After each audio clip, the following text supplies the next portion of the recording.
Tell them to bring water and glass.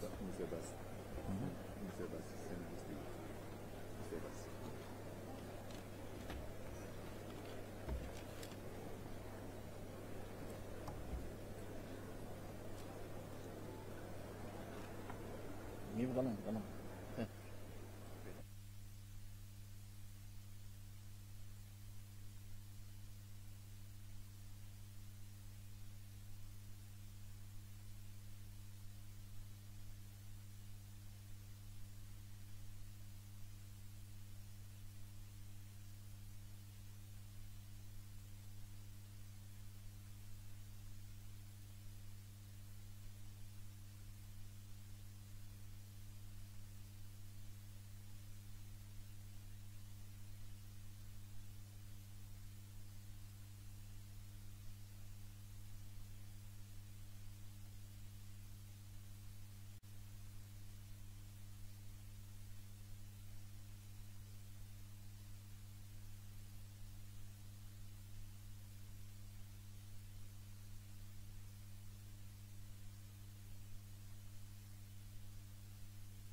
شرفهم نخليه معك.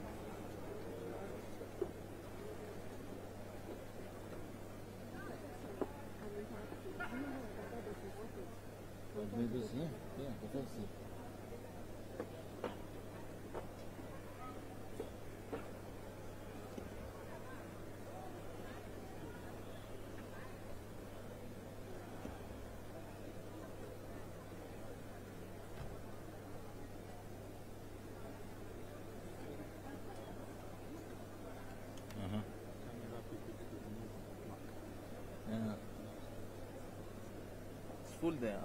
Very good. In the back.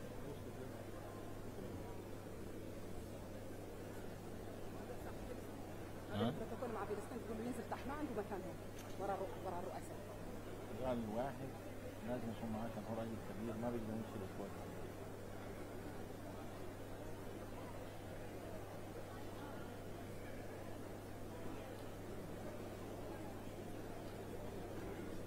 May I kindly request again, all of you, Excellencies, ladies and gentlemen, we are about to start the opening ceremony, and I humbly request all of you to take your seats so that you allow us to start the opening ceremony, please. And especially, dear friends here in front of the podium, please, all of you behind,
Your Excellency President Mahmoud al-Sheikh al-Azwan, President of the Islamic Republic of Mauritania and Chairperson of African Union, Your Excellency Dr. Abiy Ahmed, Prime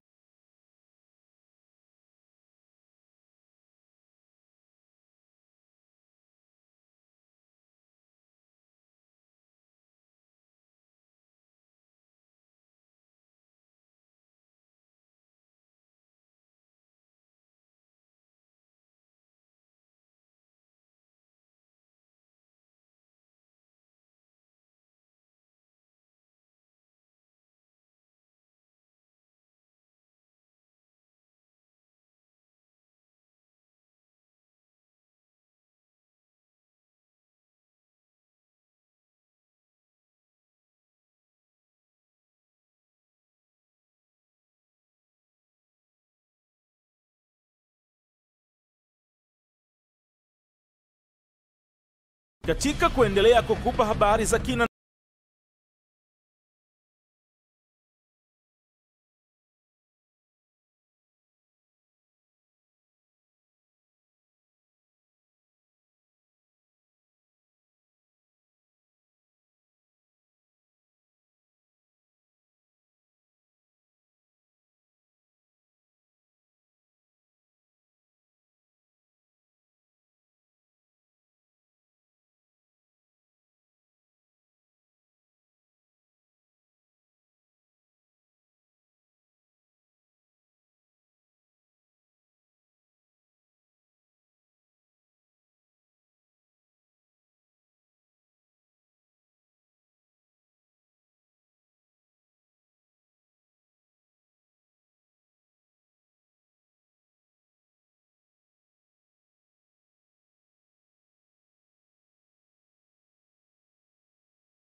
Merci.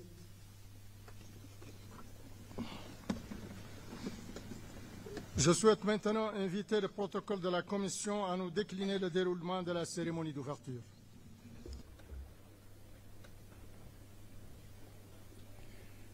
Thank you, Your Excellency. Bismillah ar-Rahman ar-Rahim. Excellencies, ladies and gentlemen, may I humbly call all of you to rise for the African Union Anthem.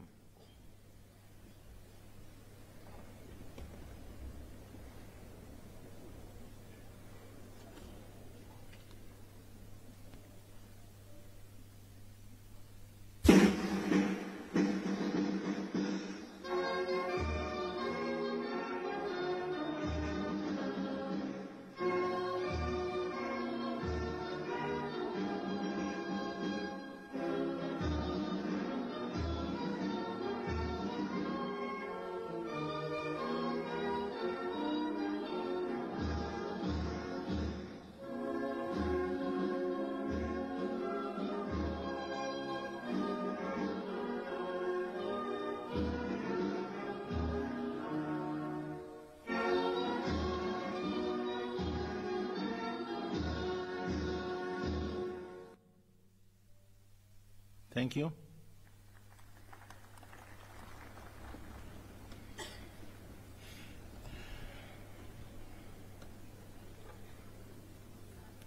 Your Excellency Mohammed Wild Sheikh Al Ghazwani, President of the Islamic Republic of Mauritania and Chairperson of the African Union, Your Excellency Dr. Abiy Ahmed, Prime Minister of the Federal Democratic Republic of Ethiopia, Your Excellencies, Heads of States and Governments of African Union Member States, Your Excellency Musa Faki Mohammed, Chairperson of the African Union Commission, Your Excellency Mr. Mahmoud Abbas Abu Mazin, President of the State of Palestine, Your Excellency Antonio Guterres, Secretary General of the United Nations, Your Excellency Maya Motley, Prime Minister of Barbados, Your Excellencies, distinguished former presidents here present, Honorable Fairest Ladies here present, Your Excellencies, Honorable Ministers, Your Excellency Dr. Monique Nzanza Baganwa, the Deputy Chairperson of the African Union Commission, Excellencies, Commissioners, and all the leadership of the Commission, Excellencies, Ambassadors, members of the Permanent Representatives Committee, Your Excellency Mina Wamakela, Secretary General of the African Continental Free Trade Area, AFCFTA, Your Excellency Madame Nardos Bekele Thomas, Chief Executive Officer of the African Union Development Agency, AUDA-NIPAD, Your Excellency Dr. Jan Kaseya, Director General of the Africa CDC, Your Excellency Ambassador Marie-Antoinette Roscatre, Chief Executive Officer of the African Peer Review Mechanism, APRM, Your Excellency Dr. Nkosazana Dlamini Zuma, Minister of Cooperative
Development and Prosperity, Your Excellencies Dr. Benedict Oki Orama, President of the Afri-Exim Bank, Your Excellency Dr. Sidi Wildeta, President of the Arab Bank for Economic Development in Africa, BADIA, معالي الشيخ شخبوط نهيان آل نهيان وزير الدولة بدولة الإمارات العربية المتحدة, Excellencies, Permanent Observer Representatives to the African Union, and Excellencies, representatives of our partners to the African Union, all protocol observed, members of the press, a very good morning to you all.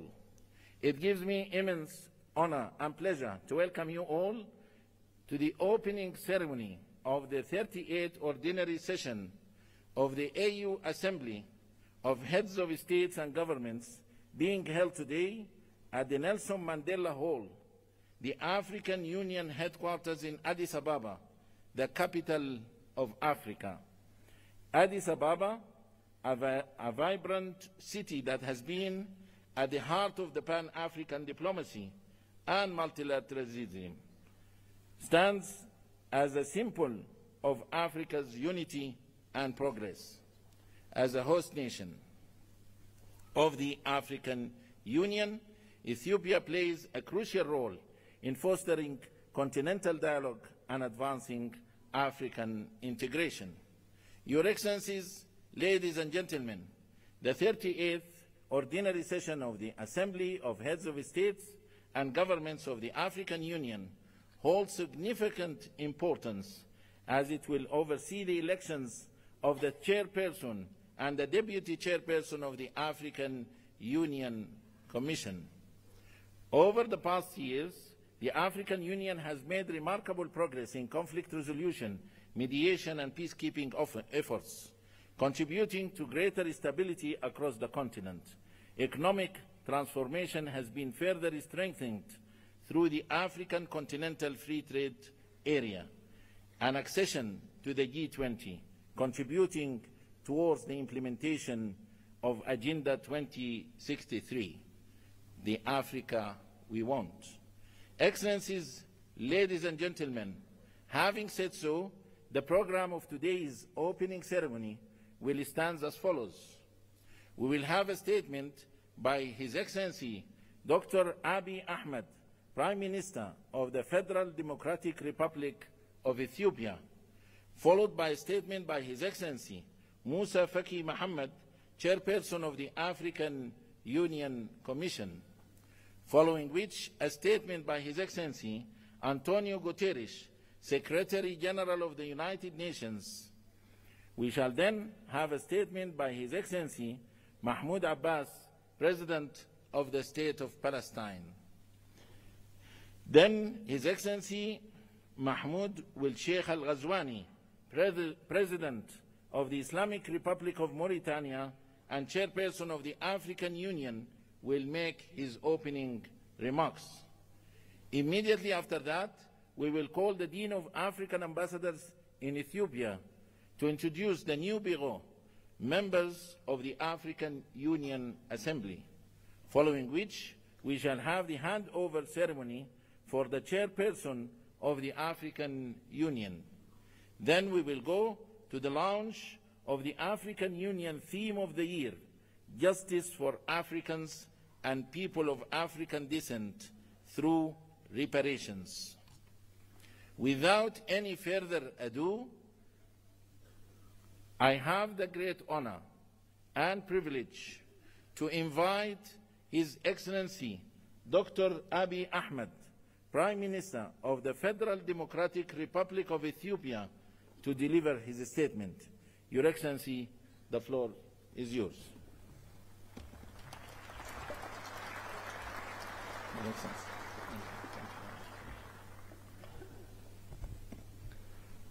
Your Excellency, President Mohammed Ould, outgoing Chairperson of the African Union, Your Excellency, Excellencies, Heads of State and Government, Your Excellency Musa Faki Mohammed, outgoing Chairperson of the African Union Commission, Your Excellency Antonio Guterres, Secretary General of the United Nations, distinguished ministers, ambassadors, diplomats, ladies and gentlemen.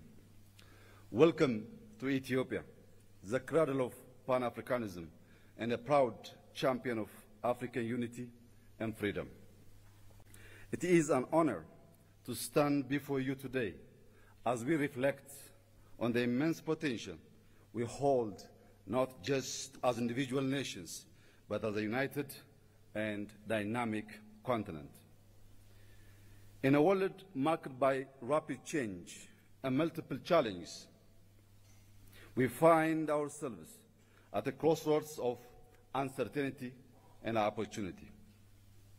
This moment calls upon us to strengthen our collective resolve, embrace resilience, and foster unity across Africa. The theme for this year's Assembly calls on us to heal the scars of historical injustice and overcome lingering trauma that has long hindered our progress.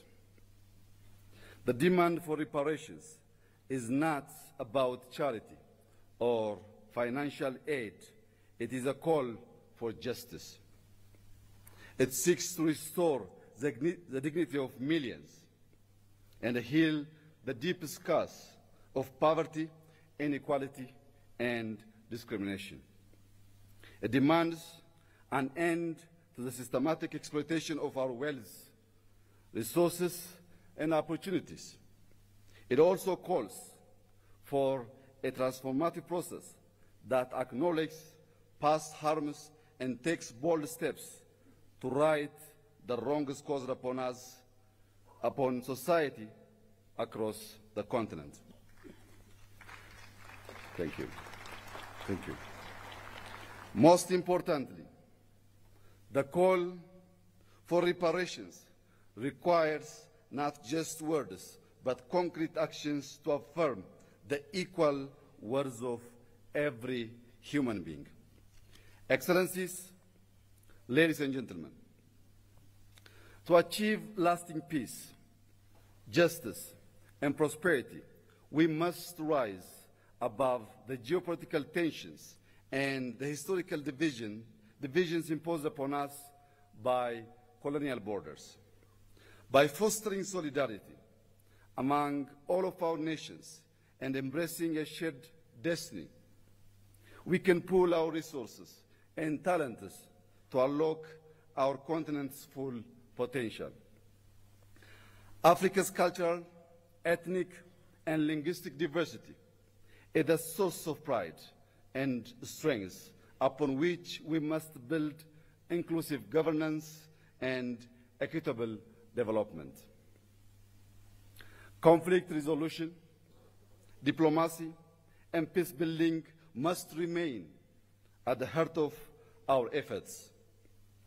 By championing African solutions to African challenges, we can secure lasting peace and stability. Let us celebrate our achievements in politics, science, economics, and arts. Strategic initiatives such as the African Continental Free Trade Area give us the tools to boost intra-Africa trade, reduce external dependency, and achieve self-reliance. With Africa's large and dynamic use, abundant natural resources, and growing technological innovations, we have all the means to ensure sustainable growth. The rapid advancement of artificial intelligence, particularly generative AI, offers unprecedented opportunities to transform our economies and societies. By collaborating in AI, fintech, renewable energy, and mobile technology, we can address shared challenges such as climate change, infrastructure gaps, and public health crisis. Africa's rich and diverse data sets are essential for training robust and inclusive AI models. This highlights the importance of African representation in shaping future technologies. However, as we embrace these advancements, it's essential to protect our data sovereignty, prevent digital exploitation, and develop homegrown AI solutions that reflect African values and contexts. As our data sets grow, so must our capacity to harness them for local and global good. When used responsibly, AI can be a powerful tool in conflict prevention, transparent governance, and inclusive development. Africa must actively participate in the global technology race to ensure we are competitive players in the evolving digital landscape, while also ensuring we benefit equitably from this technological revolution. Furthermore, Africa's voice on global issues must grow stronger, ensuring that we have a say in shaping governance frameworks and other much-needed reforms in the global order. By empowering grassroots movements, youth networks, and educational programs focused on digital literacy and technological innovation, we can inspire the next generation. This will ensure Africa stands not just as a beneficiary of a global advancement, but as a key contributor in shaping the future of humanity. Excellencies, the opportunities before us are immense. Ethiopia is determined to prosper, guided by a vision of vibrant democracy, sustainable economic growth, rich cultural heritage, social progress, and a deep commitment to environmental regeneration.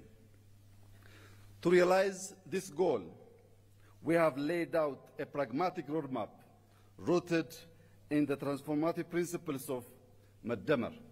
Madamar, an Amharic term loosely translated as synergy, is our guiding philosophy.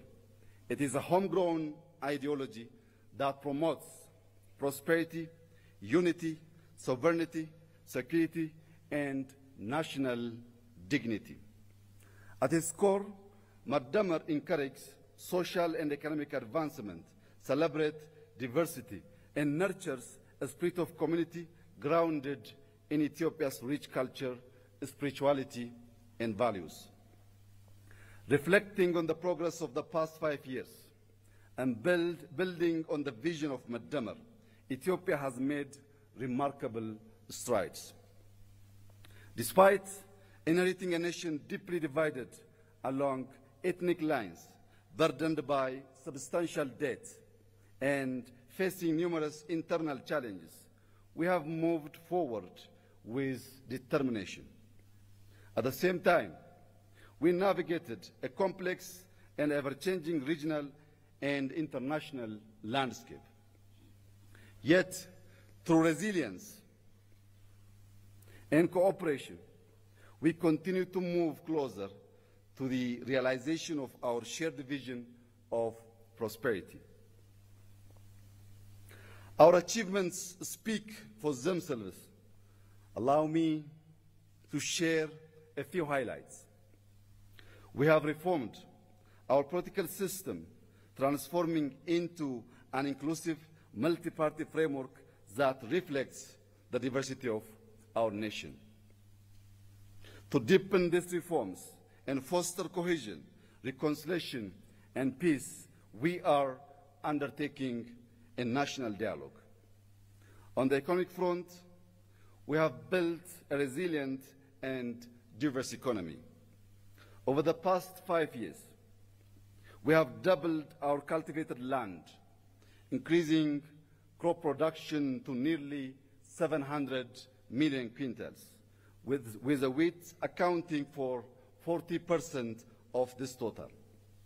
These efforts have strengthened food security and driven rural development. Today, Ethiopia is the largest wheat producer in Africa.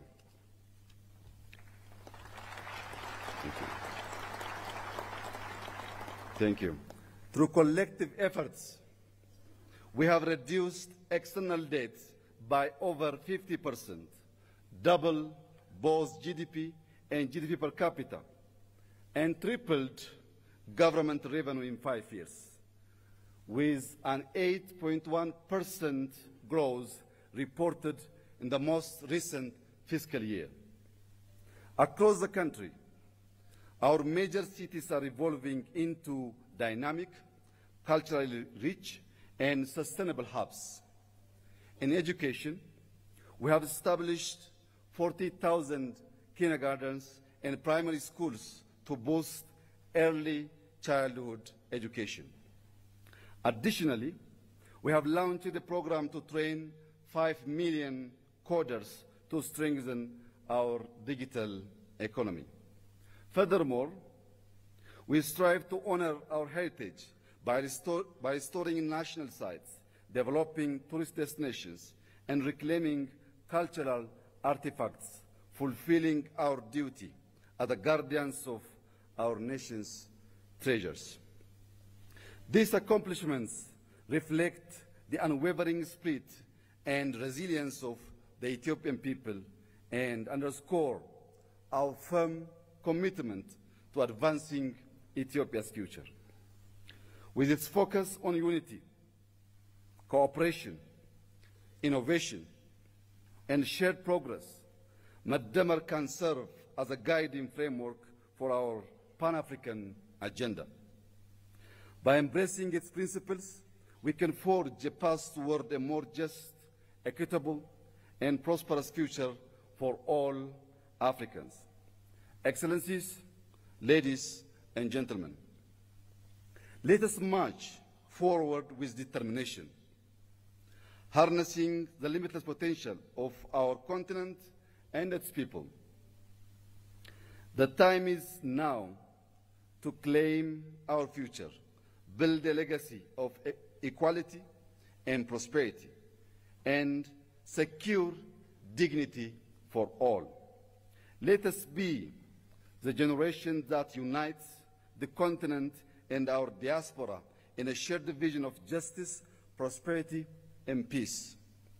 To conclude, I thank our outgoing chairperson, President Mohammed Ould, for his leadership and representing our organization on the global stage.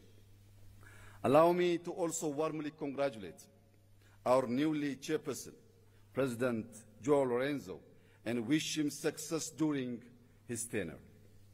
I would also like to take a moment to express my heartfelt gratitude to His Excellency Musa Faki Mohammed for his exemplary leadership as chairperson of the African Union Commission over the past 8 years.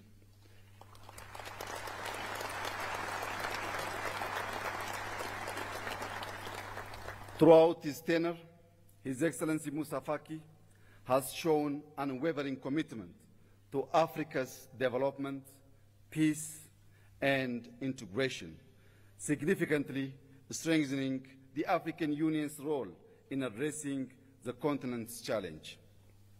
I also extend my sincere thanks to him for being a steadfast friend of Ethiopia, supporting us not only during our times of success, but also in our moments of difficulty. Thank you, my brother.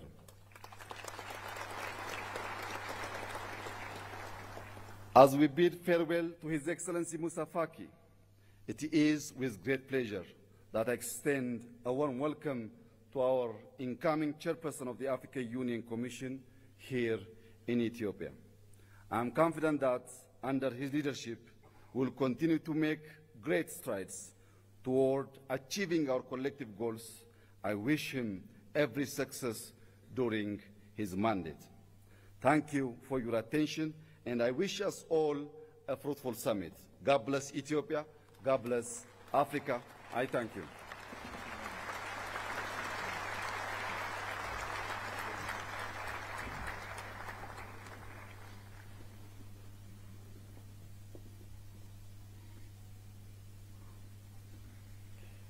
Thank you, Your Excellency, for your statement, and thank you for the generous hospitality extended to our Excellencies, heads of states and governments, as well as distinguished delegates. Thank you. And now allow me to invite, with great honor and pleasure, His Excellency Musa Faki Mohammed, Chairperson of the African Union Commission, to deliver his statement. Your Excellency.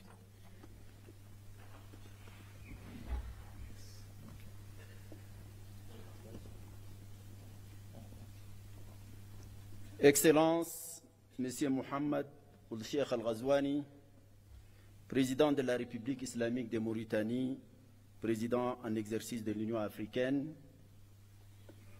Excellence Dr. Abiy Ahmed, Premier ministre de la République d'Éthiopie, Excellences, Mesdames et Messieurs les chefs d'État, de gouvernement et de délégation, Excellence Monsieur Mahmoud Abbas, Président de l'État de Palestine, ma très chère sœur amie Mia, Premier ministre de Barbados, Excellence Monsieur Antonio Guterres, Secrétaire général des Nations Unies, Mesdames et Messieurs les ministres, Dr.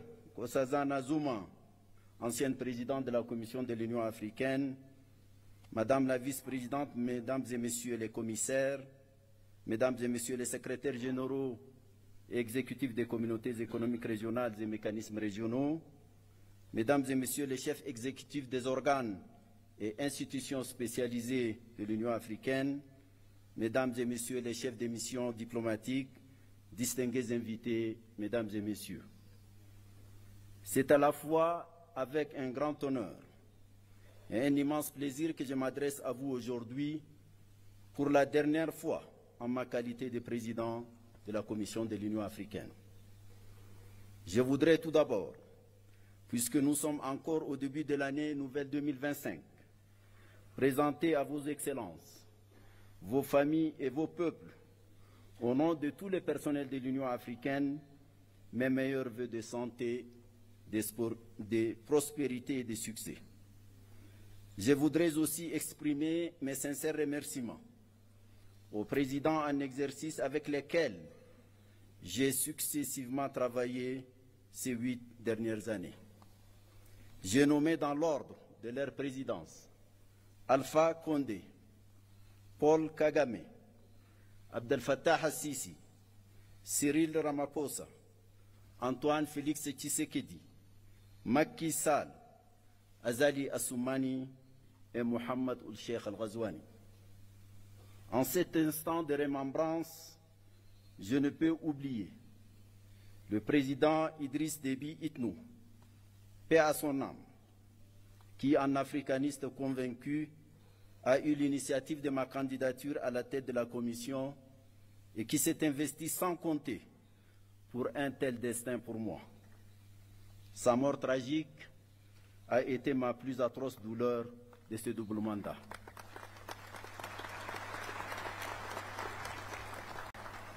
Excellences, Mesdames, Messieurs, 8 ans se sont écoulés depuis mon élection fin janvier 2017 comme président de la Commission de l'Union africaine.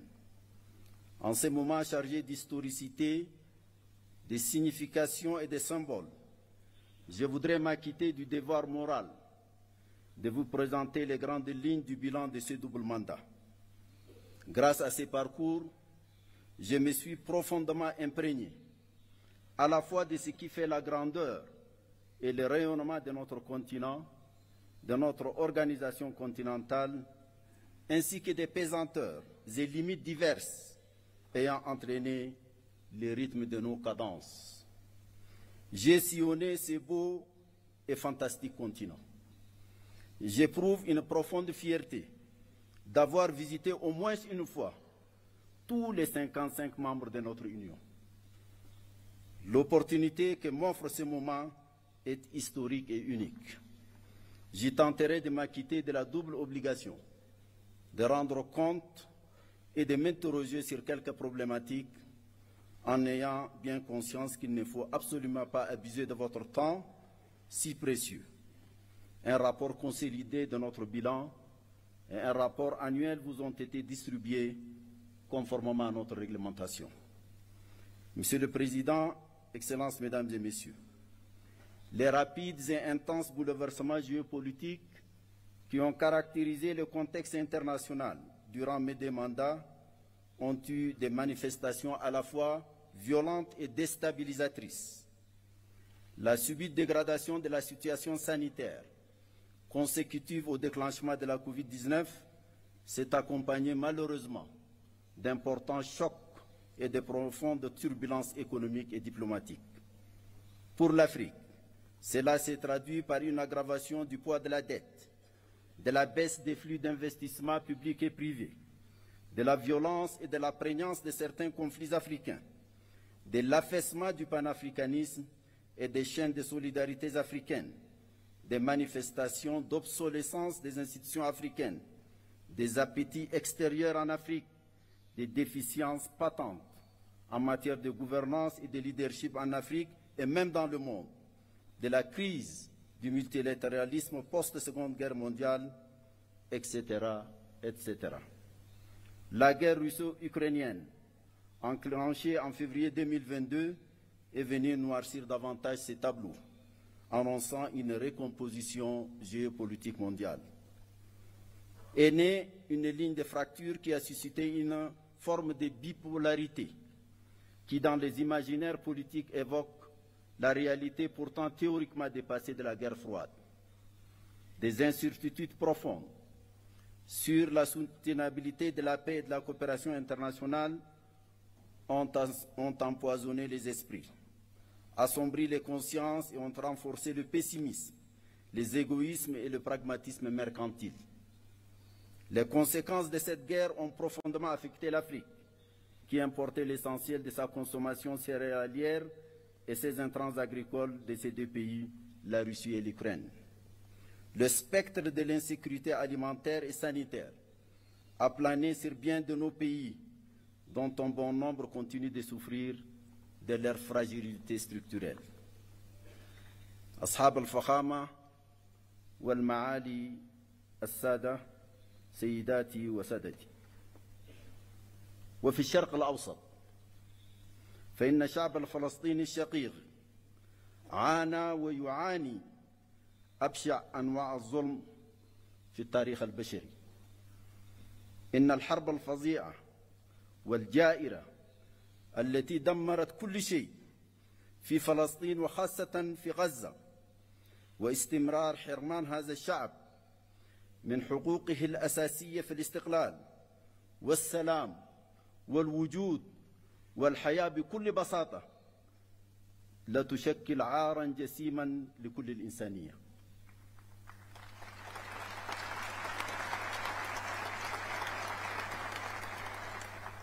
ورغم ذلك كله ظل الشعب الفلسطيني البطل صامدا، كما ظل الاتحاد الإفريقي في جانبه بكل قوة وحزم. هنيئا لك يا أخي الرئيس أبو مازن.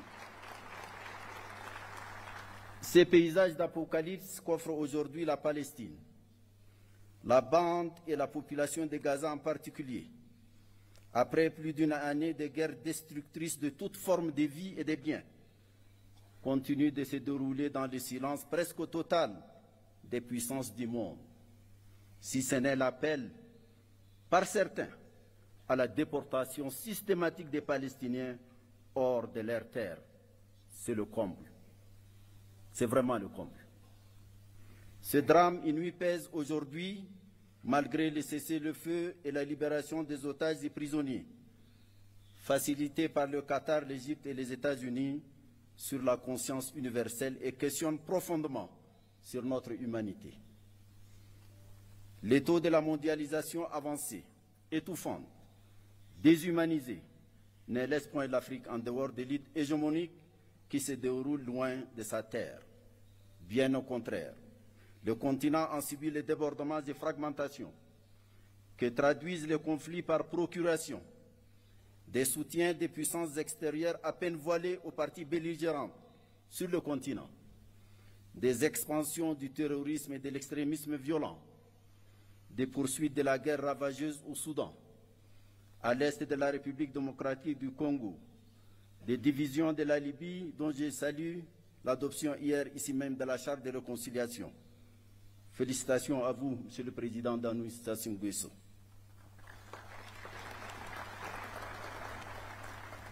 Les tensions de tous ordres au Sahel, au bassin du lac Tchad, au golfe de Guinée, au Mozambique, à la Corne de l'Afrique et dans la région des Grands Lacs sont un autre pan de ces chapelets embrasiers des crises africaines.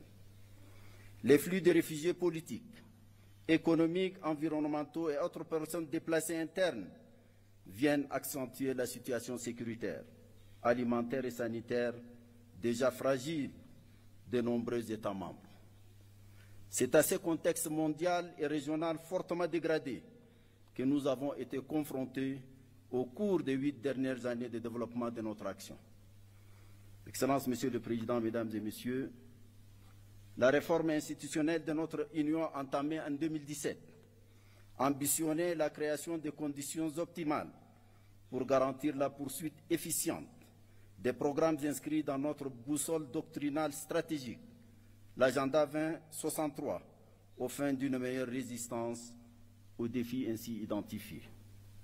À ce titre, la reconfiguration du leadership de la Commission, un processus d'évaluation des performances du personnel, des rapports de collaboration plus étroits entre l'Union africaine et les communautés économiques régionales et mécanismes régionaux actés par un nouveau protocole, l'institutionnalisation d'un sommet de coordination dédié à l'intégration, la mise en place des groupes techniques R10 et F15 chargés de veiller à la qualité des ressources humaines recrutées et au respect des règles d'or de la gestion budgétaire, financière et comptable de l'Union ont été les points saillants de cette réforme.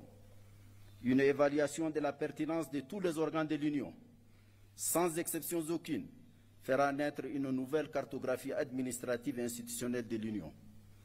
J'insiste ici, en particulier, sur 3 parmi ces organes. Le Parlement panafricain, le Conseil de paix et de sécurité et le Comité des représentants permanents. Le mouvement d'ensemble de la réforme, avec ses ombres et lumières, confirme sa pertinence et sa nature nécessairement progressive à se déployer sur le long terme.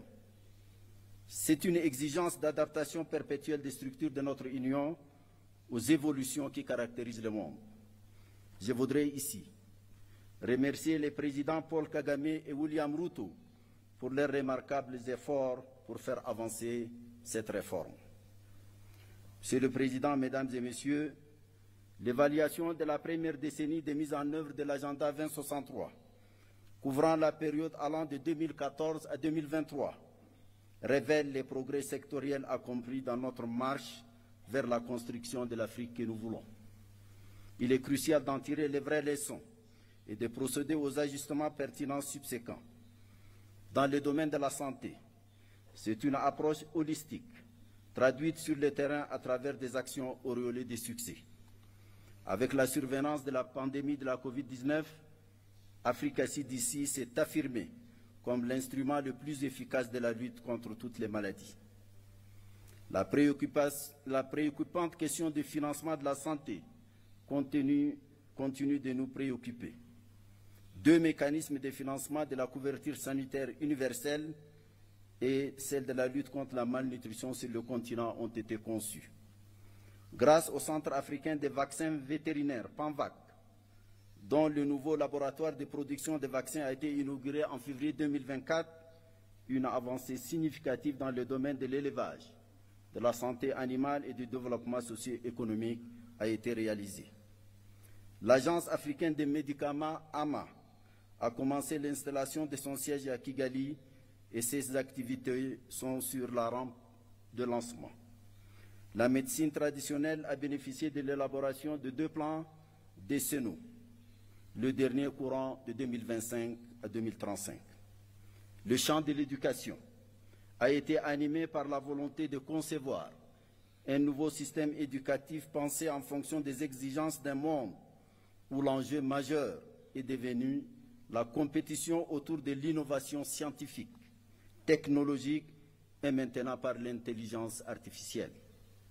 C'est en cohérence avec cette âme que des stratégies diverses et complémentaires ont été développées, notamment lors de la conférence de Nouakchott de l'année 2024, initiée par la présidence en exercice la Mauritanie, en collaboration avec la Commission de l'Union africaine et d'autres partenaires dont l'UNICEF et l'UNESCO en particulier. La centralité des problématiques genre et jeunesse a été affirmée. Les envoyés spéciaux femmes et jeunes se sont bien implantés dans l'univers institutionnel du leadership de l'organisation. Tout au long des 8 années de ce double mandat, bien d'autres domaines cruciaux ont retenu toute l'attention qu'ils méritent, de par leur importance pour le développement socio-économique de l'Afrique. qu'il s'agisse de notre vision sur les questions minières, du programme détaillé de l'agriculture et de l'économie bleue, du développement des infrastructures et de l'énergie, du changement climatique avec l'adaptation et la résilience climatique du continent, de l'intégration régionale à travers la mise en œuvre de la zone de libre-échange continentale africaine, de l'opérationnalisation effective du Fonds de la paix qui a dépassé l'objectif de 400 millions de dollars, du traitement des crises humanitaires dont l'Afrique est l'épicentre avec la mise en place de l'Agence africaine humanitaire, du renforcement de la visibilité de l'Union africaine à travers notre partenariat avec les Nations unies. Tous ont été au centre de notre entreprise collective. Je profite de l'occasion pour rendre ici un hommage tout particulier à un artisan majeur de ces partenariats. J'ai nommé Antonio Guterres, un grand ami de l'Afrique. Merci Antonio.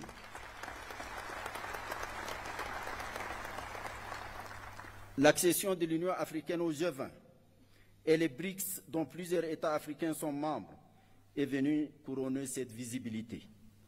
Sur toutes ces questions, les structures spécialisées de l'Union africaine et les États membres ont mené des réflexions approfondies et tracé des perspectives claires pour certaines et rendu concrètes bien d'autres. Monsieur le Président, Excellences, Mesdames et Messieurs, il y a quelques mois, j'ai adressé à vos Excellences une lettre relative à quelques urgences centrales dans le devenir de notre Union et de ses capacités de réaliser au mieux possible nos objectifs. Je pense ici d'abord au Conseil de paix et sécurité, évoqué plus haut. Son rôle devrait s'accomplir sur la base des textes qui régissent son fonctionnement, dont il tire la force et la légitimité de concevoir, d'encadrer les questions prégnantes de notre sécurité collective et d'imposer, si nécessaire, les sanctions requises le cas échéant. Il est fort regrettable que ces décisions soient parfois contraires à nos principes et lorsqu'elles ne le sont pas, restent souvent lettre morte. Les décisions de cet organe continental central ne sauraient être considérées avec désinvolture et négligence par les États membres, ni par une conception et des pratiques biaisées des communautés économiques régionales au nom du principe galvaudé d'une subsidiarité interprétée de façon intéressée et partisane. L'évocation du CPS renvoie à la question des changements non constitutionnels de gouvernement. À cet égard, j'ai mentionné dans la dite lettre que nous n'avons plus désormais que deux options. Soit abandonner les principes qui régissent actuellement cette problématique, soit les appliquer sérieusement, quitte à les réviser et les adapter à nos besoins et réalités nouvelles. Nous ne pouvons, pour notre crédibilité, continuer à ressasser telle une litanie ces principes tout en les piétinant ou acceptant leur flagrante et constante violation. Il n'y a rien de plus corrosif de notre crédibilité qu'une telle attitude qui a conduit ces derniers temps à une véritable défiance vis-à-vis des règles et principes et fragiliser l'intégration dans une partie du continent. J'ai mentionné également le marasme persistant et paralysant de notre insupportable division en matière de représentation en relation avec nos partenariats dits stratégiques.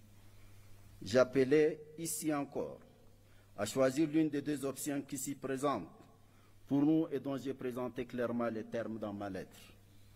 J'avais également mentionné la question récurrente du financement de l'organisation, laquelle paradoxalement contraste avec les tendances continues de multiplication des organes sans souci de leur financement. Une organisation indépendante et gardienne de notre liberté et de notre souveraineté ne saurait se construire par le financement d'autrui. J'avais également soulevé la réduction privative d'initiative du président de la Commission de l'Union africaine et appelé à son harmonisation avec les obligations légales et coutumières qui s'imposent désormais à lui. En somme, l'essence de ma correspondance est simple et peut-être brutale. C'est la question d'être dignement ou ne pas être de notre organisation, placés devant une terrible conjugaison de facteurs de complexité. Ce sont toutes ces questions auxquelles vous faites face aujourd'hui que j'ai voulu pudiquement poser dans ma lettre. Allons-nous enfin ouvrir les yeux sur le sort de notre organisation ou alors continuer à la laisser se lamenter et gémir? Excellences, Monsieur le Président, Excellences, Mesdames et Messieurs, c'est une vérité banale aujourd'hui d'affirmer que les concepts et les instruments juridiques servant de cadre d'analyse des dynamiques de la politique internationale contemporaine sont périmés. Ils ont perdu leur vertu à la fois structurante et explicative des phénomènes mondiaux actuels. Un tel constat explique pourquoi les débats portent aujourd'hui sur les modalités d'avènement d'une nouvelle gouvernance économique et politique mondiale. L'Afrique ne peut rester muette et inactive. Elle doit impérativement s'y jeter dans la bataille pour se tailler sa place propre dans les configurations en cours de recomposition. Ce n'est pas facile. Cela demandera de l'ingéniosité, de la créativité, de la méthode, du courage. Plus généralement, cela demandera une vraie rédemption pour un réveil de la conscience et de l'âme du panafricanisme. Celui de la conscience de notre africanité, celui de la fierté de notre africanité, celui de l'attachement à notre africanité, celui du rejet de notre dépersonnalisation et de notre servilité nihiliste, de notre identité et de notre être.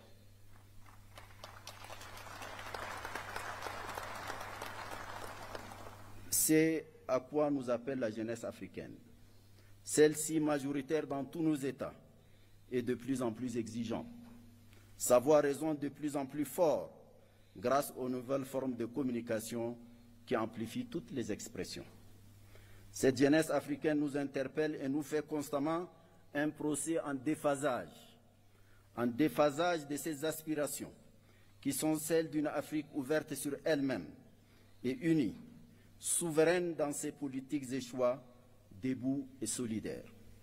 Cette solidarité a toujours été notre planche de salut dans notre combat contre le colonialisme et l'apartheid et le parachèvement de notre indépendance.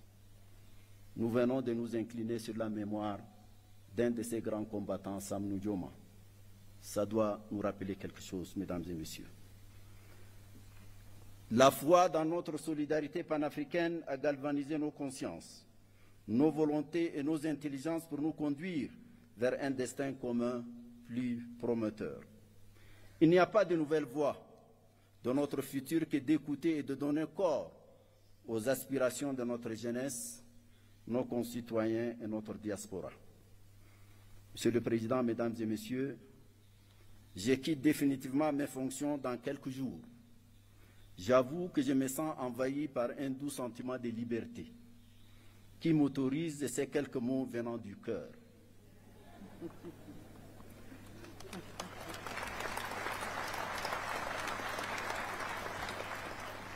Le premier est un mot de profonde gratitude à vos excellences pour la confiance que vous m'avez accordée en m'élisant pour 2 mandats successifs, président de la Commission de l'Union africaine.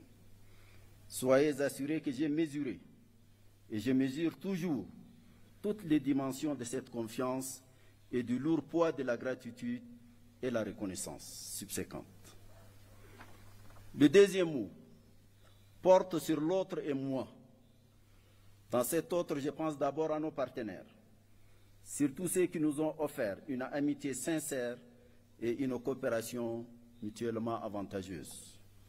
Je voudrais les remercier tous et leur exprimer notre gratitude. Je pense ensuite à vous ici présents, ainsi qu'à ceux qui nous ont quittés pour différentes raisons. Nous avons réalisé de bonnes et grandes choses, et surtout avons, autant que faire se peut, respecter une certaine éthique et une ligne de conduite que nous croyons conforme à nos principes et objectifs. Veuillez accepter toute ma reconnaissance. Les membres de commission de l'Union africaine, d'autres hommes et femmes ensuite, y ont travaillé, souvent dans l'ombre, avec assiduité, dévouement, discipline et talent, je voudrais leur rendre l'hommage qu'ils méritent.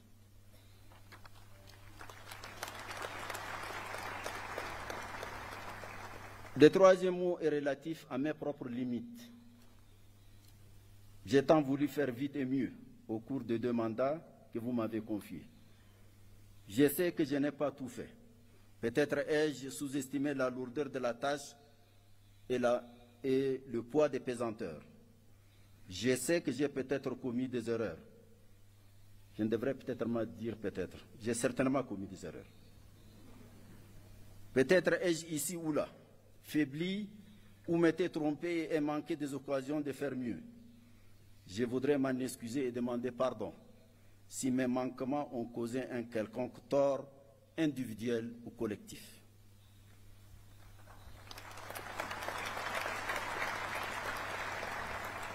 Le 4e mot est relatif à mon sentiment de l'instant. Je suis heureux de reprendre ma liberté. Mais je sais que j'aurai aussi la nostalgie des lieux, des femmes et des hommes que j'y ai connus, du peuple éthiopien à la civilisation millénaire. À vous, mon cher Dr. Abiy Ahmed, Betam Amesegnalem.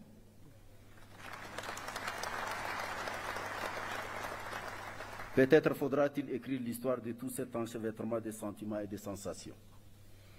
Enfin, mon 5e mot est celui de mon serment, de continuer à servir, de penser à l'Afrique, à servir l'Afrique, à rêver pour elle, pour sa jeunesse à laquelle nous n'avons pas fait suffisamment et à laquelle nous devons faire beaucoup, car après tout, c'est elle qui compte aujourd'hui et davantage demain.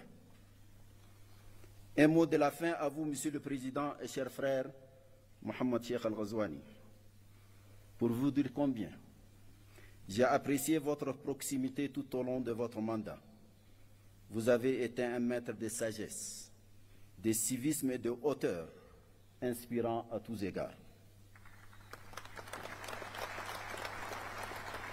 À vous, Monsieur le Président et cher frère João Lourenço, je me permets de souligner que la force tranquille que vous symbolisez me rassure sur une présidence en exercice de sérieux et de substance. Puissiez-vous tous les deux en particulier, et nous tous, avoir une pensée agissante pour les grands prisonniers du Sahel, le président Mohamed Bazoum, dont rien ne justifie l'interminable détention. Il doit être libéré sans condition. Plein succès à notre sommet, plein succès à notre prochain leadership. Je vous remercie.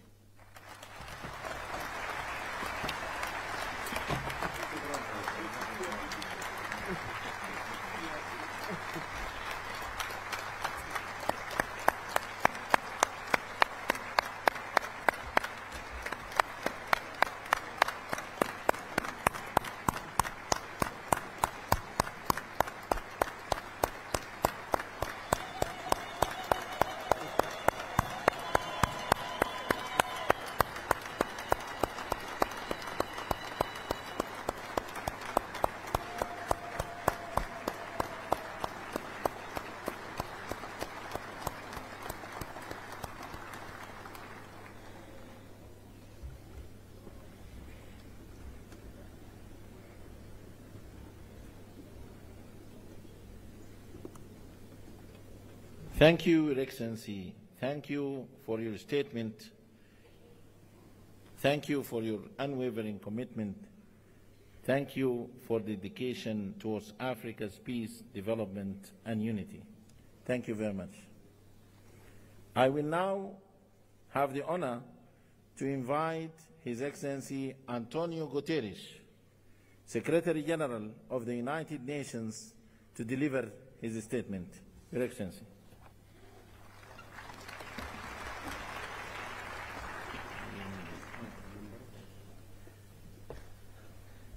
Monsieur le Président de l'Union africaine, Excellences, Excellencies, ladies and gentlemen, all protocol observed.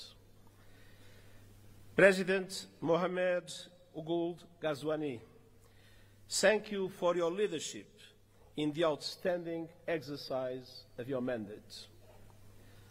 Presidente João Lourenço, parabéns e aguardo com expectativa a oportunidade de trabalhar consigo como novo Presidente da União Africana.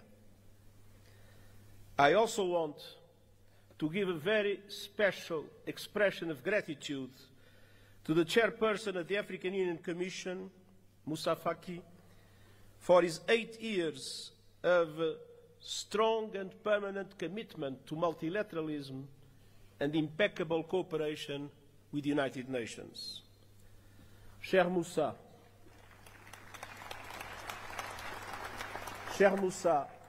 travailler avec toi est un privilège, un plaisir et un honneur.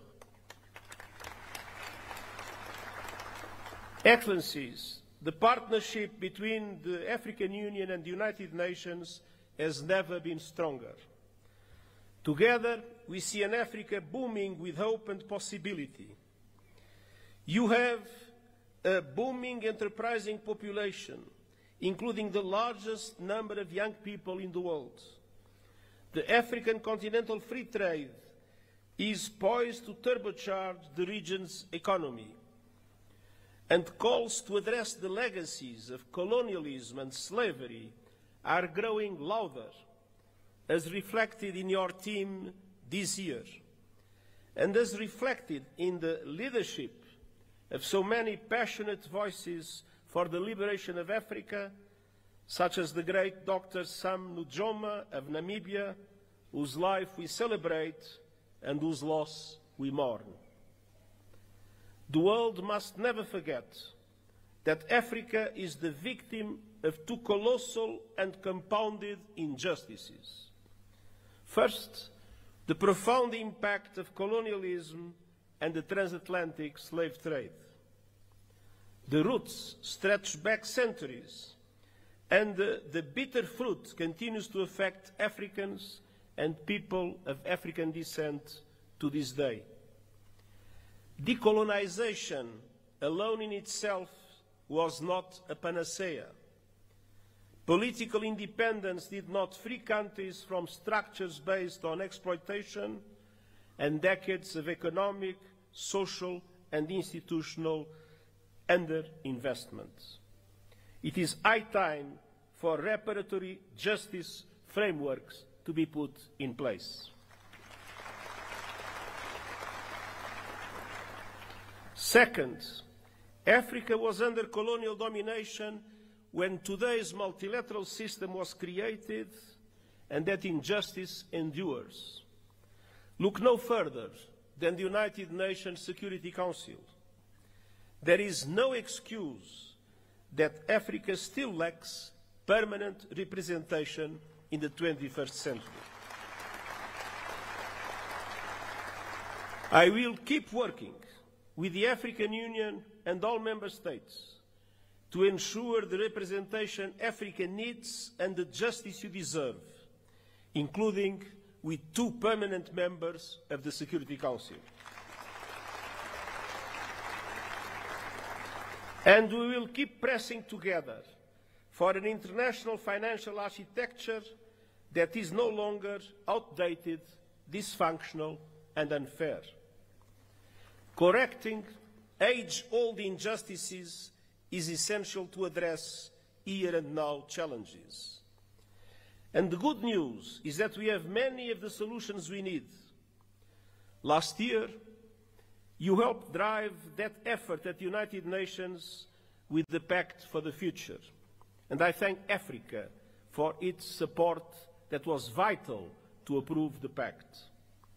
Our task now is to make those commitments a reality. South Africa's G20 chairmanship could not come at a better time. Let me point to 4 areas for action. First, we must push for peace, security, and alleviating appalling levels of human suffering.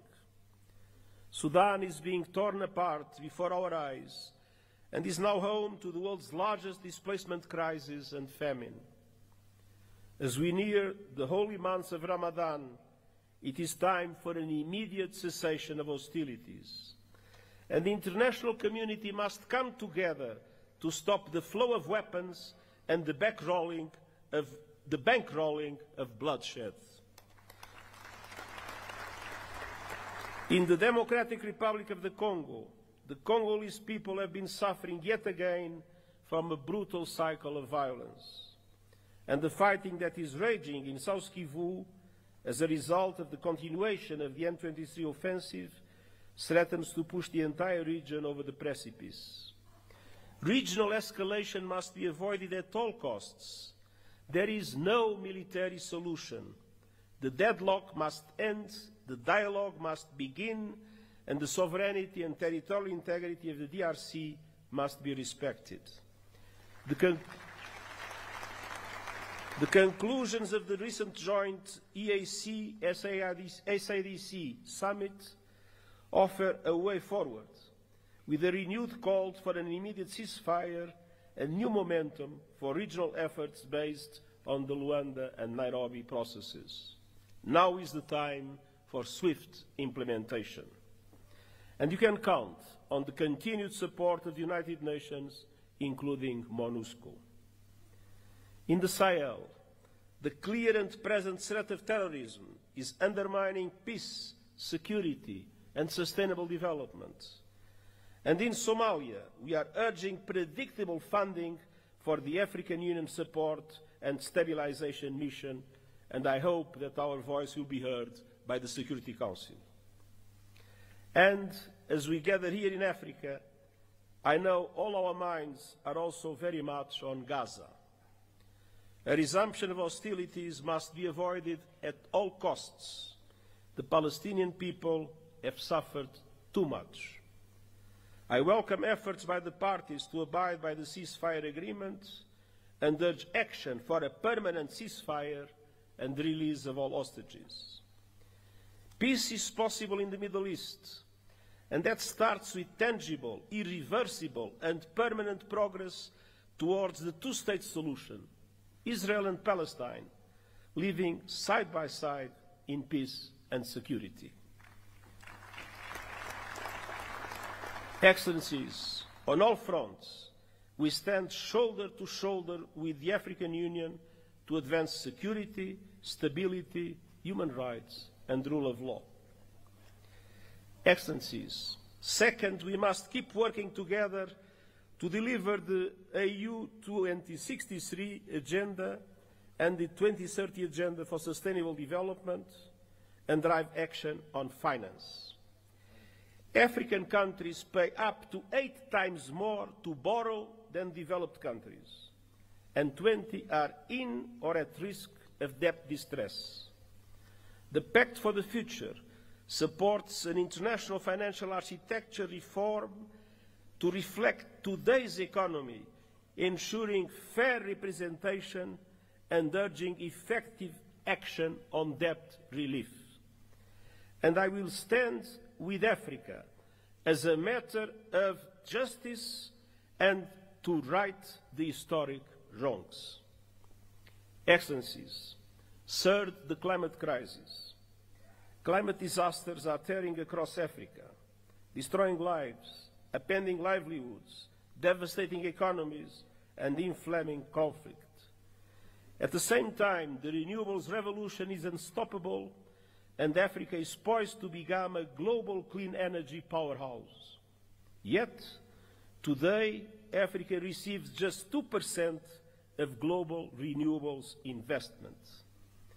Realizing Africa's potential requires access to affordable finance, including by implementing the COP29 finance decision fully and on time, and supporting development of a roadmap to realize $1.3 trillion a year. Excellencies, Africa has contributed little to the climate crisis, yet is paying the price with record droughts, floods, and heat. Climate justice requires a massive investment in adaptation, with the international community bearing an enormous responsibility. Developed countries must double adaptation finance, and countries must significantly boost the loss and damage fund. Allow me a note.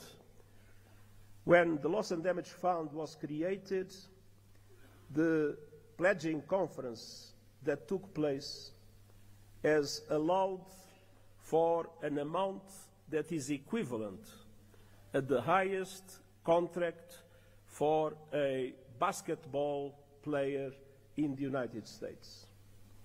It is absolutely necessary to make the Loss and Damage Fund an effective instrument to support developing countries in adaptation. And we also need justice when it comes to your abundant critical minerals. Too often, your countries are plundered, bound to the bottom of value chains as others grow rich on your resources. The work of the United Nations panel on critical energy transition minerals is designed to help embed justice, sustainability and human rights across the value chain. Africa's minerals must benefit Africa's people.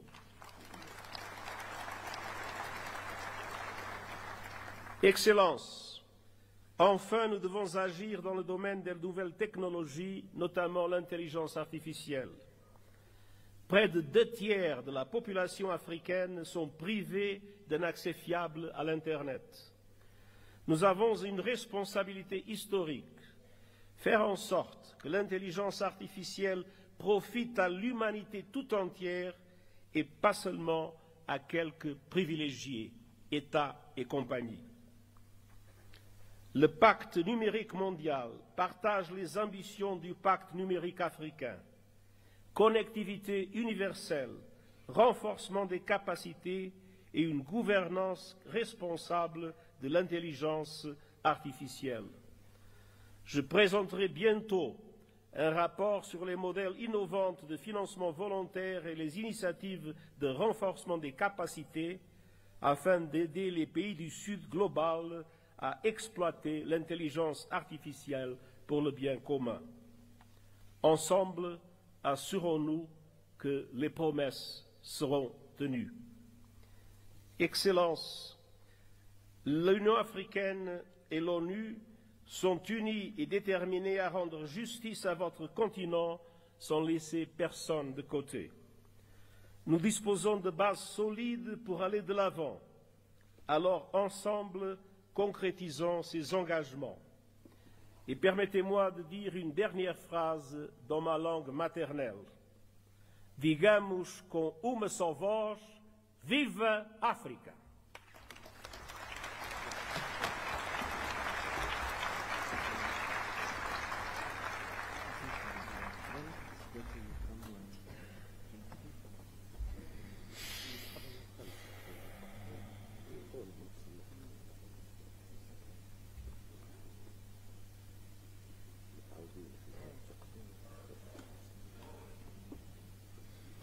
Thank you, Your Excellency, for your statement.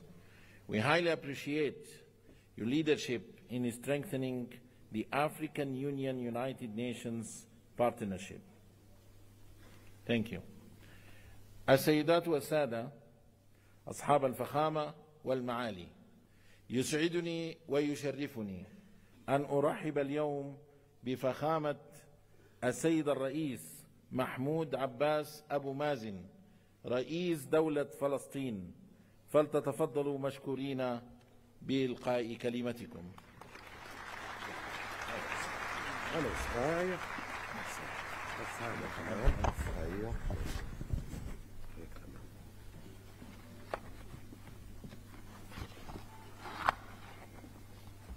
بسم الله الرحمن الرحيم. فخامة الرئيس محمد ولد الغزواني رئيس جمهورية موريتانيا، رئيس القمة الإفريقية، دولة رئيس الوزراء الأثيوبي السيد آبي أحمد، معالي السيد محمود سفكي، رئيس مفوضية الاتحاد الإفريقي معالي السيد أنطونيو غوتيريش، الأمين العام للأمم المتحدة، أصحاب الفخامة والمعالي، الحضور الكريم، السلام عليكم ورحمة الله وبركاته. نود في البداية أن نقدم التهنئة لفخامة الرئيس جواو لورينسو رئيس جمهورية أنغولا على توليه رئاسة الاتحاد الإفريقي للعام 2025، متمنين له التوفيق والنجاح، والشكر موصول لفخامة الرئيس محمد ولد الغزواني على رئاسته للدورة السابقة للاتحاد. ويسعدني أن ألتقي بكم مجددا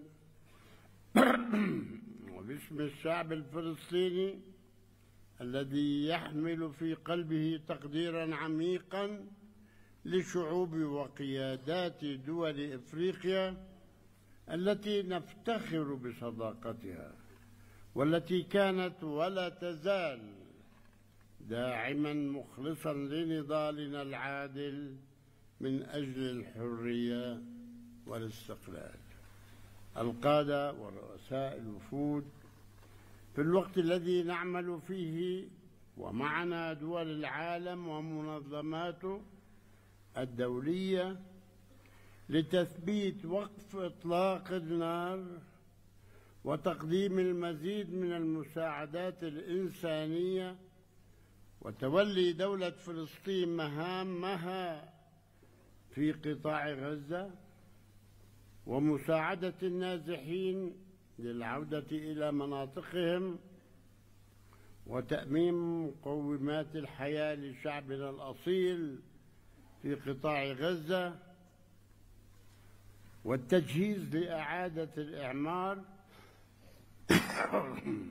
تخرج علينا دعوات لانتزاع شعبنا من أرضه وتهجيره والمساس بسيادة دول أخرى، دعوات هدفها إلهاء العالم عن جرائم الحرب والإبادة الجماعية والتدمير في غزة وجرائم الاستيطان والمستوطنين وسرقة الأرض الفلسطينية ومحاولات ضمها والاعتداء على المقدسات في الضفة والقدس والتي تقوم بها قوات الاحتلال وعصابات المستوطنين الإرهابيين بهدف تقويض حل الدولتين وإضعاف السلطة الوطنية الفلسطينية. اليوم يعيش في قطاع غزة 2,300,000 فلسطيني، منهم 1,500,000 نصف المليون لاجئ، 1,500,000 لجأوا الذين طردوا من أرضهم في عام 48 وتعرضوا خلالها إلى أكثر من 50 مجزرة على أيدي العصابات الصهيونية الإرهابية. والمكان الوحيد إذا أراد الأمريكان حلا، المكان الوحيد الذي يجب عودتهم إليه هو مدنهم وقراهم التي هجروا منها إبان النكبة تنفيذا للقرار الأممي 194 الذي يدعو إلى عودة اللاجئين الفلسطينيين إلى مدنهم وقراهم التي هجروا منها وتعويضهم عن كامل الأضرار التي ألحقت بهم. إننا نؤكد على رفضنا الكامل والمطلق لأية دعوات تهدف لتهجير شعبنا الفلسطيني من وطنه، والتي من شأنها إبقاء المنطقة في دائرة العنف بدلا من الذهاب لصنع السلام. وسيكون واهما من يعتقد أنه بإمكانه فرض صفقة قرن جديدة التي أطلقت قبل سنوات أو تهجير شعبنا والاستيلاء على أي شبر من أرضنا. ونقدر في هذا الصدد مواقف كل الدول التي رفضت دعوات تهجير شعبنا من وطنه ووقفت إلى جانب حقه في أرضه، مثمنين عاليا موقف الاتحاد الإفريقي ودوله الأعضاء في هذا الشأن. إن هذه الممارسات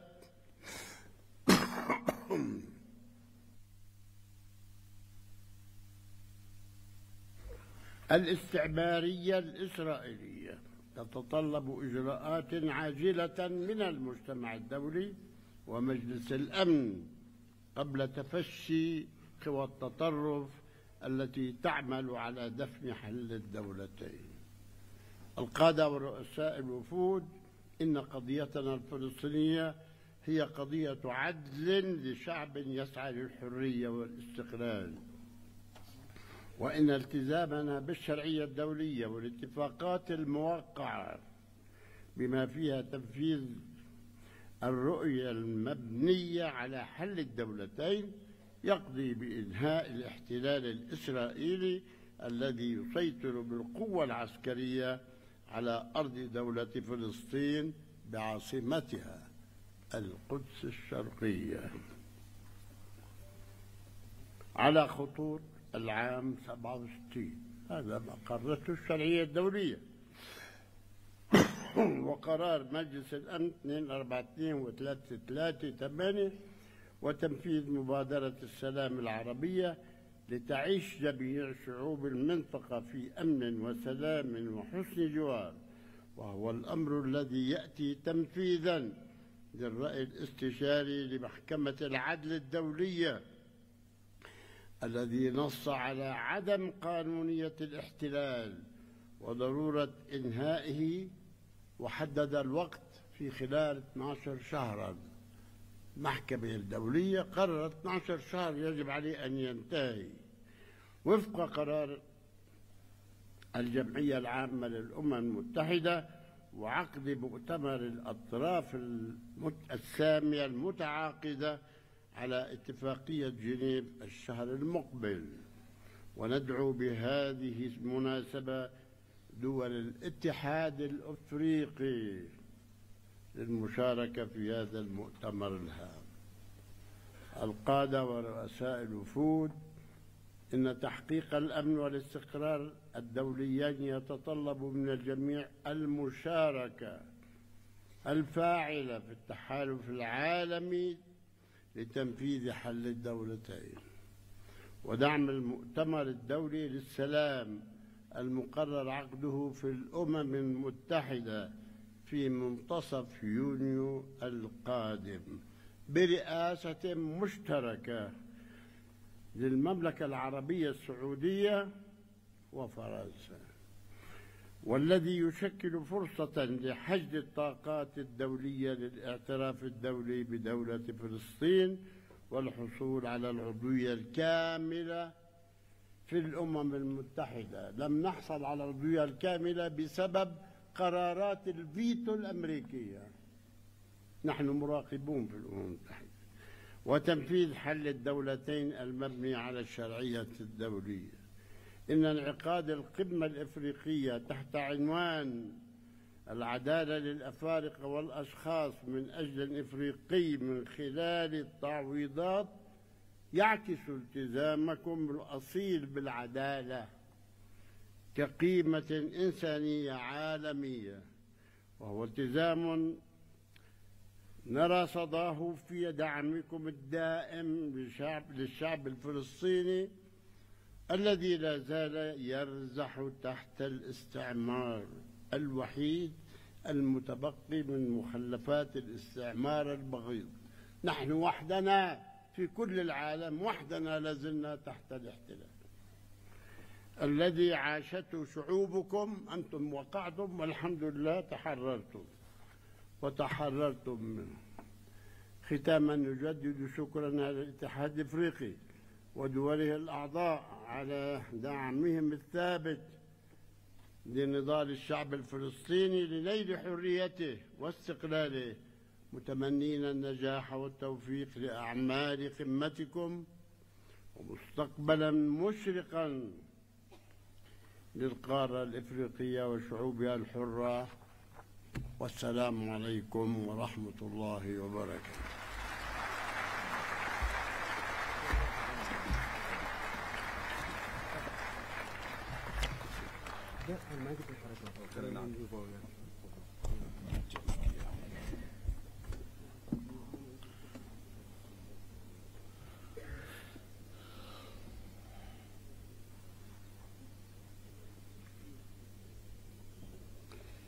شكرا فخامة رئيس دولة فلسطين أبو مازن على خطابكم الضافي. إن مشاركتكم اليوم فخامة الرئيس تؤكد من جديد مناصرة ودعم الاتحاد الإفريقي للقضية الفلسطينية بكل قوة وعزم. I now have the honor to invite His Excellency Mohammed Ould Sheikh Al-Ghazwani, President of the Islamic Republic of Mauritania and Chairperson of the African Union, to deliver his opening remarks. Excellency.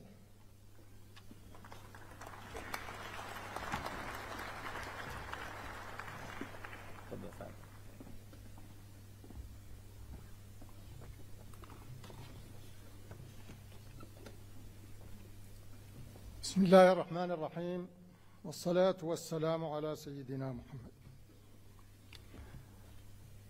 أصحاب الفخامة والمعالي رؤساء الدول والحكومات، صاحب الفخامة السيد أبي أحمد رئيس الوزراء لجمهورية إثيوبيا الاتحادية الديمقراطية، معالي السيد موسى محمد معالي رئيس مفوضية الاتحاد الإفريقي، معالي السيد أنطونيو غوتيريش الأمين العام للأمم المتحدة، فخامة الرئيس محمود عباس رئيس السلطة الفلسطينية، معالي السيدة ميا موتلي رئيسة الوزراء لجمهورية بربادوس، السادة والسيدات رؤساء الوفود، السادة والسيدات الوزراء، السادة والسيدات السفراء، السادة والسيدات ضيوفنا الكرام،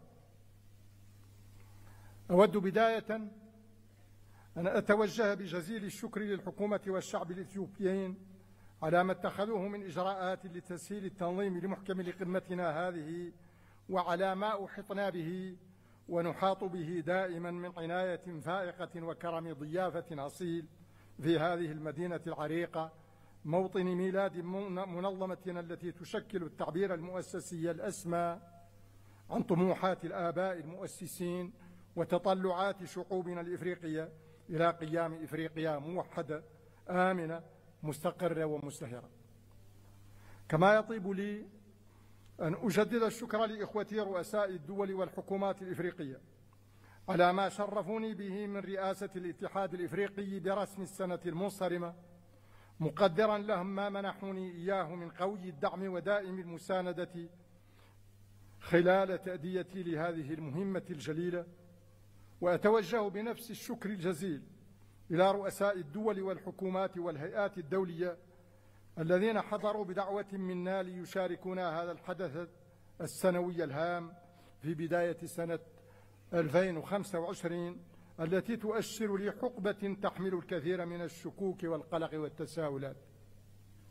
أصحاب الفخامة والمعالي، أيها السادة والسيدات، لقد صادف تشرفنا باستلام الرئاسة الدورية للاتحاد الإفريقي ظرفا دوليا وقاريا بالغ الحساسية والصعوبة، لكنه في الوقت ذاته صادف اعتماد خطتنا العشرية الثانية في سياق تنفيذ أجندة 2063، والتي تمثل الإطار العام للخطط التنموية متوسطة المدى للدول الأعضاء والمجموعات الاقتصادية الإقليمية ومختلف أجهزة الاتحاد الإفريقي.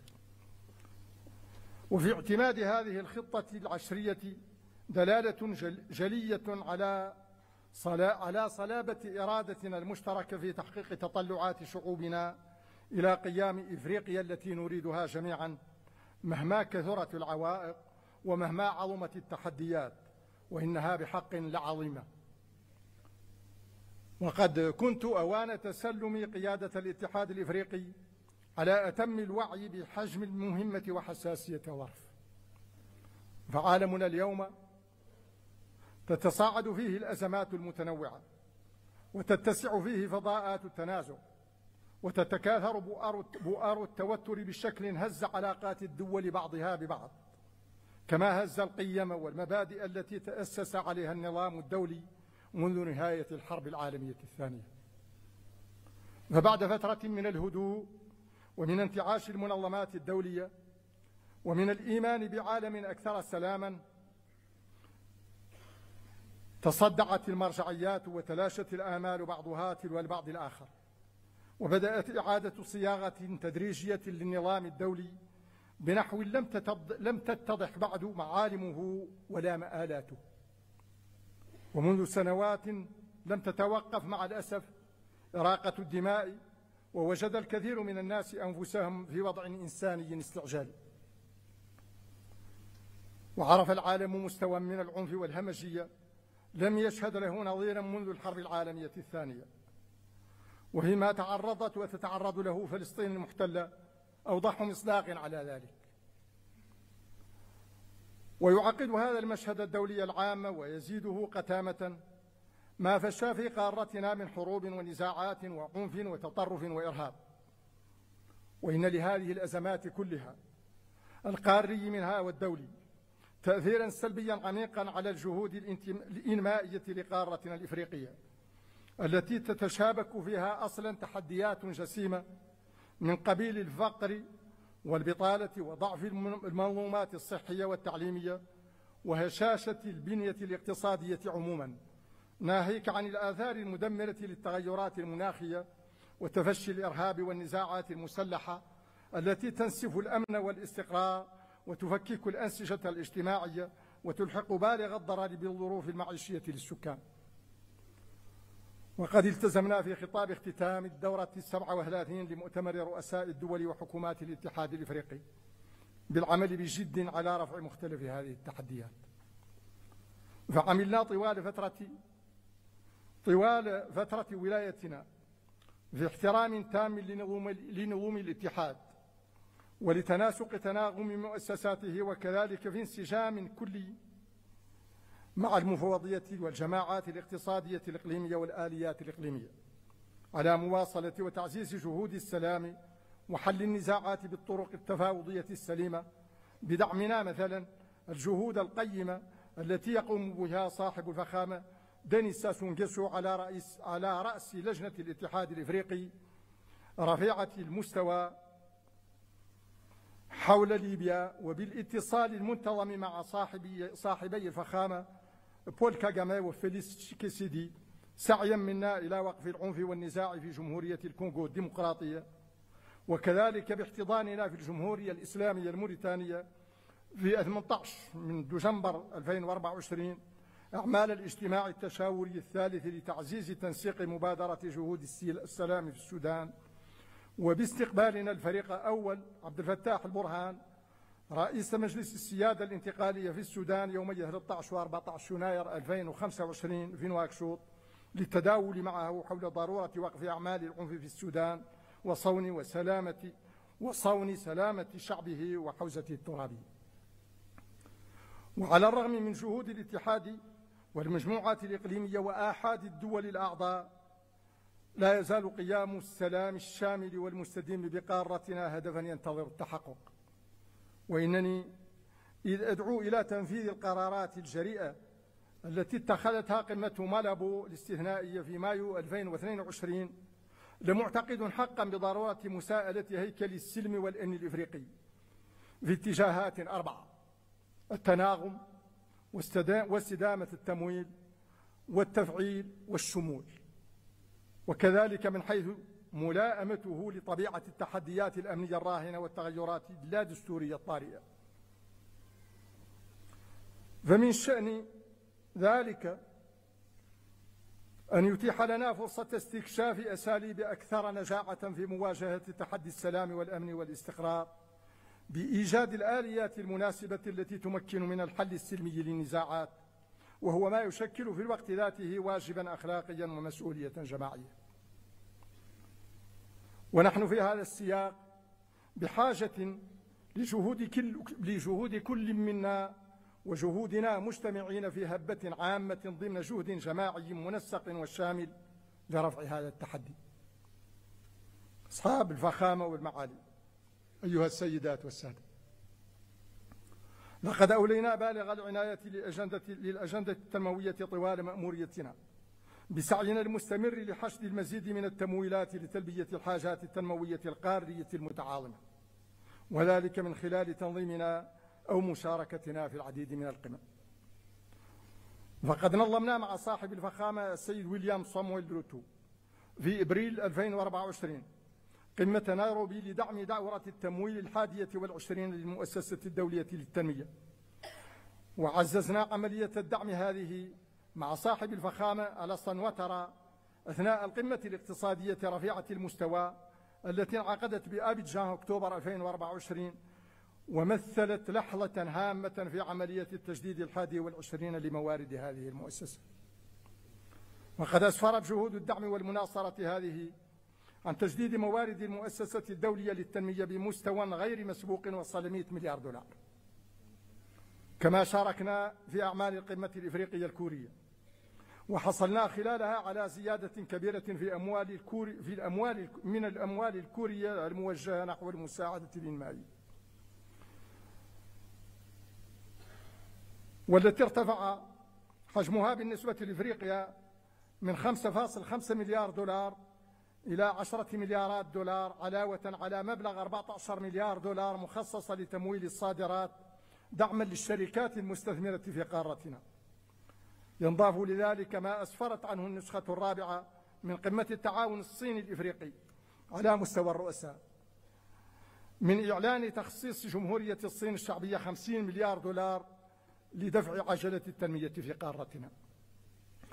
وبالموازاة مع الجهد المبذول في سبيل تعبئة الموارد، حرصنا خلال مشاركتنا في قمة مجموعة السبع بإيطاليا في يونيو 2024، وقمة مجموعة بريكس في روسيا الاتحادية أكتوبر 2024، وقمة مجموعة العشرين في البرازيل نوفمبر 2024، وغيرها من المحافل الأخرى، على تأكيد ضرورة حل مشكل المديونية التي تعيق بقوة جهودنا التنموية، وعلى مراجعة نظام المساعدة العمومية الإنمائية القائم لقصوره عن تحقيق الأهداف المبتغاة منه، مطالبين باستحداث ميثاق جديد لتمويل التنمية يكون أكثر مرونة واستدامة، ويضمن للدول الأقل نموا نفاذا سلسا ومنصفا لتمويلات تناسب أولوياتها.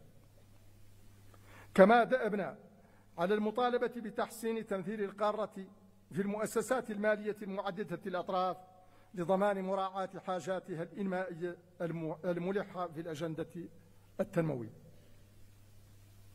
في الأجندة الدولية. وإن الغاية من العمل على تعبئة الموارد في الأساس دفع عجلة التنمية لتعزيز قدرة قارتنا على تحويل إمكاناتها ومواردها الهائلة إلى تنمية مستديمة فعلية ترفع التحديات التي تواجهها والتي عمقتها الأزمات الاقتصادية والأمنية والصحية والمناخية. وفي هذا السياق، وعملا بما تقرر من اتخاذ بناء أنظمة تعليمية مرنة لزيادة الوصول إلى التعليم الشامل والمستمر والجيد الملائم في إفريقيا، شعارا للقمة برسم السنة المنصرمة، نظمنا في الجمهورية الإسلامية الموريتانية وبالتعاون مع لجنة الاتحاد الإفريقي مؤتمرا قاريا حول التهذيب والشباب وقابلية التشغيل في ديسمبر الماضي بنواكشوط، وكان الهدف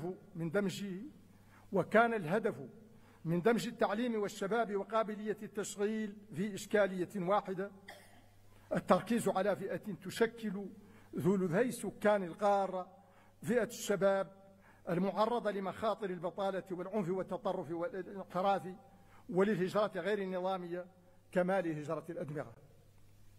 وإنني لأدعو القمة لاعتماد إعلان نواكشوط بما يرسمه من آفاق لتعليم يكون دعامة تنموية مستدامة ورافدا قويا للأمن والاستقرار وخلق فرص العمل الملائمة تقليصا لدوائر البطالة والفقر والهشاشة. وكما يحتاج الشباب الإفريقي إلى نظام تعليمي وتكويني فعال، فإنه يحتاج كذلك مثل كل مواطن إفريقي عموما إلى منظومات صحية تؤمن نفاذا شاملا لخدمات صحية جيدة وتكون قادرة على الصمود في وجه الحوائج والصدمات الصحية الطارئة كالتي شهدتها القارة مؤخرا مثل جدري القردة وماربول والكوليرا.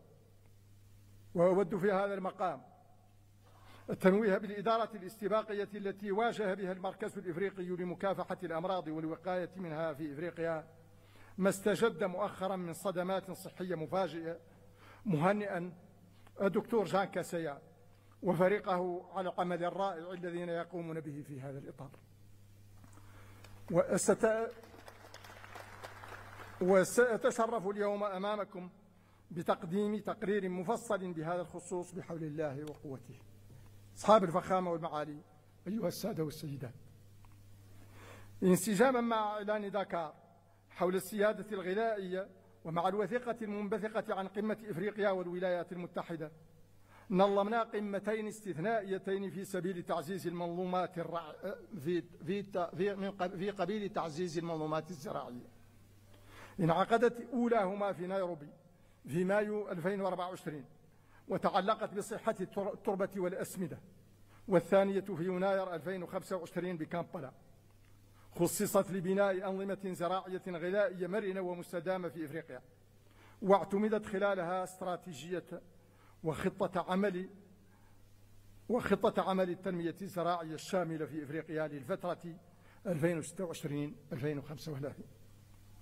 وإنني لأوصي القمة بتبني إعلان كامبالا بمكونتيه الاستراتيجية وخطة العمل، وكذلك إعلان نيروبي بشأن الأسمدة وصحة التربة لصالح الإنتاج الغذائي المستدام وتحفيز الاستثمار وبناء زراعة صناعية. ومعلوم أن النهوض بقطاع إنتاجي كالزراعة خاصة في البعد الصناعي منه يستلزم توفر طاقة نظيفة بالكمية الكافية وبالتكلفة الملائمة. وسعيا إلى تحقيق هذا الهدف نظمنا في دار السلام مع صاحبة الفخامة السيدة سامية صلوحو وبالتنسيق مع مجموعتي البنك الإفريقي للتنمية والبنك الدولي في يناير المنصرم القمة الإفريقية حول الطاقة المهمة 300 من أجل ضمان النفاذ إلى الكهرباء لصالح 300 مليون مواطن إفريقي في جنوب الصحراء. وقد تم خلال القمة عرض التعهدات الطاقوية الوطنية للعديد من الدول الإفريقية، وإنني لحريص في هذا الإطار على تقديم التهنئة والشكر الجزيل لرئيس البنك الإفريقي للتنمية السيد أكويميني أديسينا، وكذلك لرئيس مجموعة البنك الدولي السيد أجاي بانغا على ما حرص عليه من توحيد الجهود في إطار هذه الشراكة الطموحة، وكذلك على ما دأب عليه من دعم وموازرة للجهد التنموي الإفريقي. ثم إن للطاقة دورا أساسا في التحديات البيئية التي تلحق بالغ الضرر بمجموعاتنا الإفريقية، على الرغم من ضآلة مساهمتنا في الاحتباس الحراري وحجم جهودنا الكبيرة في إحراز تحول طاقوي تدريجي وعادل. ولذا ركزنا باسمكم جميعا خلال الدورة 29 لمؤتمر الأطراف في اتفاقية الأمم المتحدة الإطارية بشأن تغير المناخ الكوب 29 المنعقدة في باكو نوفمبر 2024 على ضرورة تحمل المجتمع الدولي مسؤوليته ولزوم دعمه لقدرتنا على مواجهة الآثار الهدامة للتغيرات المناخية. أصحاب الفخامة والمعالي أيها السادة والسيدات، إن تحقيق أهداف خطة العمل الثانية لتنفيذ أجندة 2063 يرتبط كثيرا بقوة وعمق التنسيق ما بين الاتحاد الإفريقي والمجموعات الاقتصادية الإقليمية والآليات الإقليمية. ولذا ركزنا خلال اجتماع التنسيق نصف السنوي بآكرا يوليو 2024 على ضرورة دمج الخطط الوطنية في البرامج القارية توطيدا لتكامل القارة وتعزيزا لوحدة صوتها دوليا. ووحدة الصوت هذه هي ما سيمكننا من أن نتبوأ المكانة التي تسمح لنا بالإسهام الفعال في صياغة جداول الأعمال الدولية على نحو يجعلها أكثر تركيزا على قضايانا الإفريقية الحساسة. ولذا دافعنا في كل المحافل عن حق القارة في التمثيل المناسب في مجلس الأمن وفي المؤسسات المالية المتعددة الأطراف، وعن ضرورة إعادة صياغة قواعد الحكامة الدولية وتعزيز التعاون المتعدد الأطراف. وقد لاقت جهود المناصرة هذه أصداء إيجابية والتزامات صريحة بالعمل بمقتضاها في مختلف القمم والمؤتمرات، غير أن النجاعة في متابعة هذه الالتزامات بل وفي العمل الإفريقي المشترك عموما تقتضي مواصلة الإصلاح الهيكلي لمنظمتنا. وأنتم تعلمون جميعا ما أثارته قضية تنفيذ الإصلاح الهيكلي من تساؤلات بين الدول الأعضاء بخصوص مسائل كثيرة من قبيل تطبيق مبدأ التناوب وتاريخ دخوله حيز التنفيذ وتوزيع المرشحين للمناصب التنفيذية وغيرها. ونظرا لخطورة وإلحاح الوضع عقدنا دورة استثنائية للمجلس التنفيذي في مارس 2024 اتخذ خلالها قرار يحدد بشكل دقيق كيفية تطبيق مبدأ التناوب وتحديد المناطق المؤهلة لوظائف القيادة المختلفة ضمانا للتناوب العادل والمتوازن بين المناطق. وانسجاما مع هذا النفس الإصلاحي عملنا على ملف مراجعة المهارات وتقييم القدرات داخل مفوضية الاتحاد الإفريقي، فتم تنظيم اجتماع استثنائي آخر للمجلس التنفيذي شهر نوفمبر 2024 لاتخاذ القرار بشأن أفضل السبل لإتمام هذه العملية. وبعد مداولات مستفيضة اعتمد المجلس قرارا يوفر حلا لهذه القضية ويضع خارطة طريق واضحة لاستكمال هذه العملية. أصحاب الفخامة والمعالي أيها السادة والسيدات، لقد أكدت في خطابي التسلمي للرئاسة على أن تجاوز العوائق ورفع التحديات لا يكون إلا بالاتحاد وصهر الجهود الذين تستوجبه قيمنا المشتركة ويمليه إدراكنا لوحدة المصير ويقضي به حجم الرهان ويستلزمه سمو الغاية التي نسعى إليها جميعا. وإنني لأجدد التأكيد على ذات الأمر وأنا أسلم اليوم الرئاسة لأخي صاحب الفخام جاو لورينسو متمنيا له التوفيق والنجاح في المهمة الجسيمة التي أوكلت إلى فخامته، معربا عن دائم استعدادي لدعمه ومؤازرته.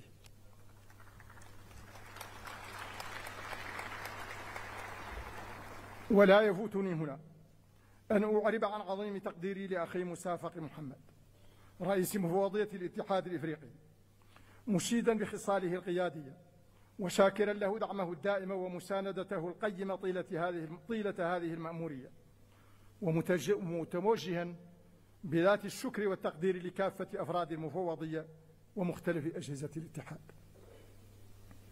أنا معتز وفخور لما أتيح لي خلال هذه المأمورية من خدمة قارتنا الإفريقية وحمل صوتها والدفاع عنها في كل المنابر والمحافل.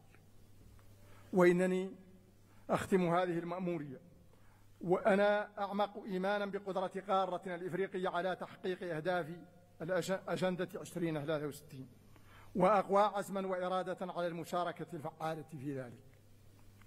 وإذ أجدد التهنئة لأخي صاحب الفخامة جواو لورينسو لا أرجو له ولأعمال قمتنا هذه كل التوفيق والنجاح. عاش الاتحاد الإفريقي، وعاشت إفريقيا حرة شامخة ومزدهرة. أشكركم والسلام عليكم ورحمة الله.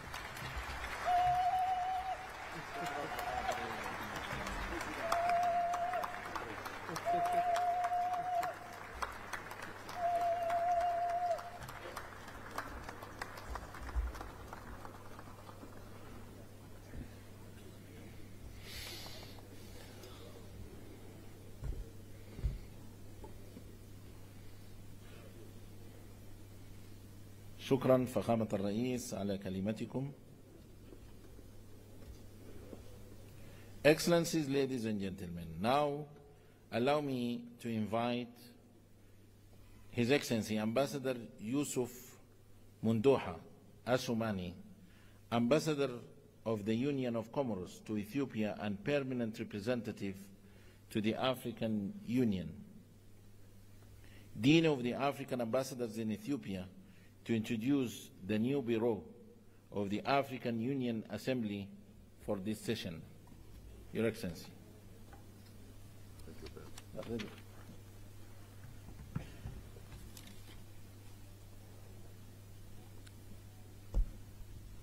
Excellence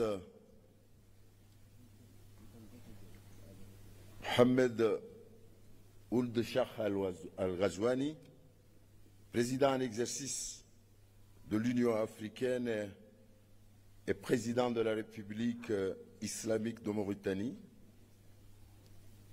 Excellence, Monsieur Abiy Ahmed, Premier ministre de la République fédérale démocratique d'Éthiopie, Excellence, Messieurs et Madame les chefs d'État de l'Union africaine, Excellence, Monsieur Mahmoud Abbas, président de l'État de la Palestine, Excellence, Madame la première vice-présidente de la République de Barbados, Premier ministre de la République de Barbados, Excellence, Monsieur Antonio Guterres, secrétaire général des Nations Unies, Excellence, Monsieur Moussa Faki Mahamat, président de la Commission de l'Union africaine, Excellence, Monsieur le secrétaire général adjoint de la Ligue des États arabes, Excellences, Mesdames les chefs des délégations, Excellences, Messieurs les ambassadeurs, représentants permanents et observateurs des États, Excellences, Messieurs et Madame les commissaires, Excellences, Messieurs et Madame les chefs des organes de l'Union africaine, chers invités, à vos rangs et grades, Assalamu alaikum wa rahmatullahi wa barakatuh. J'ai l'insolent honneur de vous présenter le bureau de la conférence pour l'année 2025, conformément à l'article 16 du règlement de la conférence. Le bureau se compose comme suit. Président, la République d'Angola, Afrique australe. Premier vice-président, la République de Burundi, Afrique centrale. Deuxième vice-président, la République du Ghana, Afrique de l'Ouest. Rapporteur, troisième vice-président, Jamhuri ya Muungano ya Tanzania, Afrique centrale. Afrique de l'Est, Samahan. Rapporteur, la République islamique de Mauritanie, l'Afrique du Nord. Tel a été proposé pour votre approbation et je vous remercie.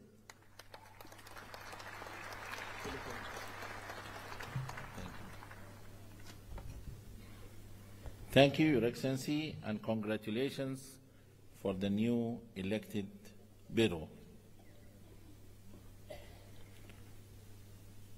I have the honor now to invite Excellency Mohammed Wil Sheikh Al Ghazwani, President of the Islamic Republic of Mauritania, to deliver his handover speech. Your Excellency, please.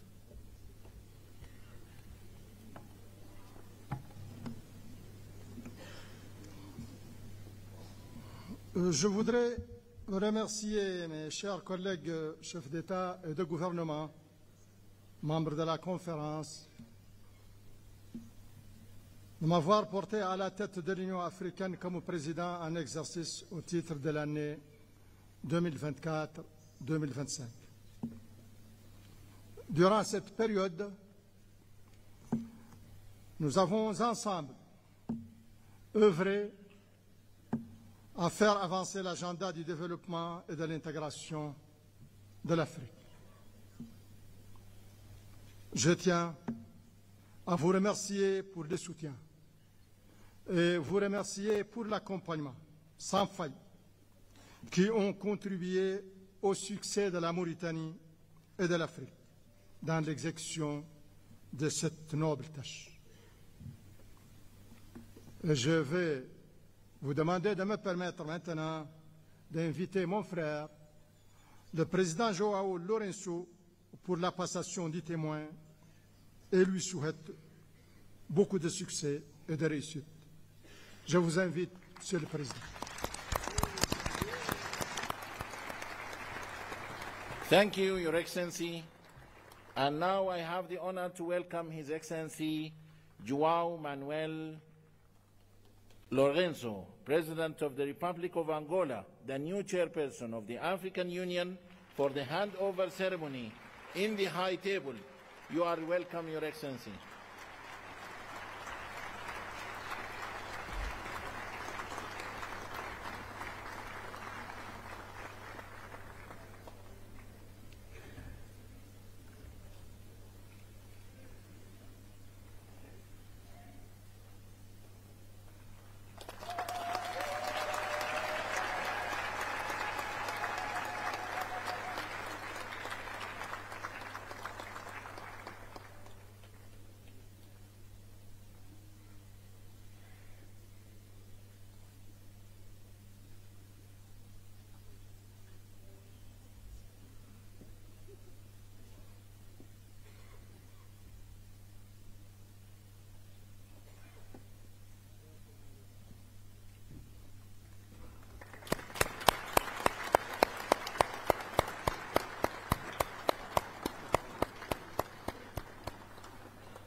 Thank you.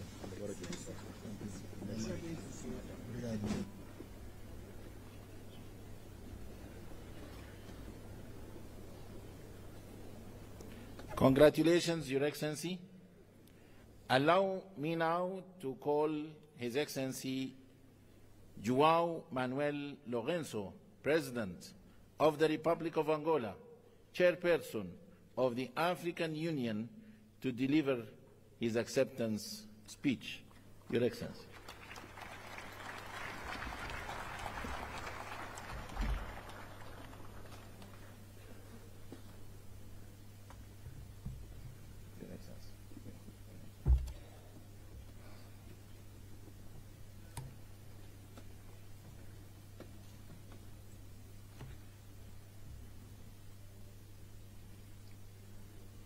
Sua Majestade Swati III do Reino de Swatini, Sua Majestade Letsi III do Reino do Lesoto, Sua Excelência Mohamed Ould Ghazouani, Presidente da República Islâmica da Mauritânia e Presidente cessante da União Africana, Suas Excelências Chefes de Estado e de Governo, Sua Excelência Abiy Ahmed Ali, Primeiro-Ministro da República Democrática Federal da Etiópia e anfitrião da Conferência, Sua Excelência António Guterres, Secretário-Geral das Nações Unidas, Suas Excelências representantes de chefes de Estado e de Governo, Sua Excelência Moussa Faki Mahamat, Presidente da Comissão da União Africana, membros, Sua Excelência Presidente Mahmoud Abbas, Presidente da Autoridade Palestina, nosso convidado de honra, excelentíssimos membros do corpo diplomático acreditado em Addis Abeba, excelências, minhas senhoras, meus senhores. Gostaria de manifestar a minha mais profunda gratidão à Sua Excelência Abiy Ahmed Ali, Primeiro-Ministro da República Democrática Federal da Etiópia, e ao povo etíope, por uma vez mais, tal como ocorre no mês de fevereiro de cada ano, albergarem a sessão ordinária da Conferência da mais importante organização do continente africano, pela calorosa recepção e excepcional hospitalidade reservada a todas as delegações desde a nossa chegada a este belo país. Agradeço igualmente a Sua Excelência Mohamed Ould Ghazouani, Presidente da República Islâmica da Mauritânia e Presidente cessante da União Africana, pela forma notável, dinâmica e proativa com que dirigiu a nossa organização durante este último exercício. Foram desenvolvidas durante o seu mandato ações que contribuíram de forma apreciável para a realização dos principais objetivos definidos pela nossa organização para o ano que terminou, como o de se apostar na construção de sistemas educativos pujantes, de modo a permitir o acesso à educação de qualidade a todos os cidadãos africanos, tendo em vista a melhoria do desempenho do continente a nível global, em conformidade com os objetivos preconizados na Agenda 2063 da União Africana e com os da Agenda 2030 das Nações Unidas. Vossa Excelência deixa-nos um grande legado, cabendo-nos a responsabilidade de trabalhar no sentido de valorizar e potenciar ao máximo o trabalho por si realizado, pelo que conto para este efeito com o apoio e experiência do Sr. Presidente e o dos outros Estados-membros da União Africana, de modo a que a República de Angola possa levar por diante uma presidência que vá ao encontro das expectativas dos cidadãos do nosso continente e ajude a acrescentar mais um passo no caminho que percorremos para se alcançar o objetivo do desenvolvimento socioeconômico de nossos países, a concretização da Agenda 2063 no quadro de todas as ações e esforços que empreendemos para construir a África que queremos. Os meus agradecimentos estendem-se a cada Estado-membro da União Africana, especialmente aos da África Austral, região onde estamos inseridos, pela confiança depositada em Angola para presidir neste ano de 2025 a União Africana, numa altura em que o nosso continente se depara com imensos problemas ligados à paz e segurança, que constituem um fator de bloqueio a todas as iniciativas e ações que procuramos levar a cabo em benefício do desenvolvimento das nossas nações. Como é do conhecimento de todos, é a primeira vez que a República de Angola assume esta importante responsabilidade de conduzir os destinos do nosso continente nos próximos 12 meses, o que me levará a olhar com atenção para os principais problemas de África e colocar ao serviço da nossa organização a nossa experiência na busca de soluções para as questões relativas à paz e segurança e cuidar da implementação pelos Estados-membros das políticas econômicas e sociais que promovam o progresso e o desenvolvimento do nosso continente. Tem para nós um significado muito especial o facto de assumirmos a presidência pro tempore da União Africana neste ano 2025, em que Angola comemora 50 anos da sua independência nacional.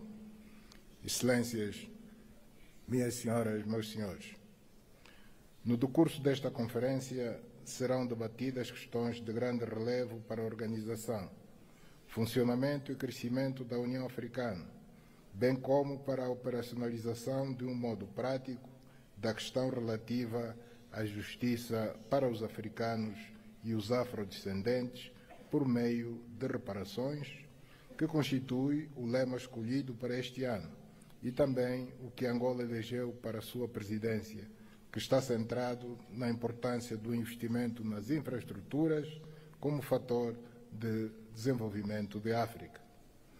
A conjugação destes dois aspectos pode levar-nos a construir um canal de comunicação e de diálogo com os nossos parceiros internacionais que os faça compreender a importância e vantagem de cooperar com uma África desenvolvida, industrializada, com capacidade para superar a fome, a pobreza, a miséria e o desemprego, reduzindo assim a probabilidade de conflitos armados e de imigrantes ilegais junto às suas fronteiras.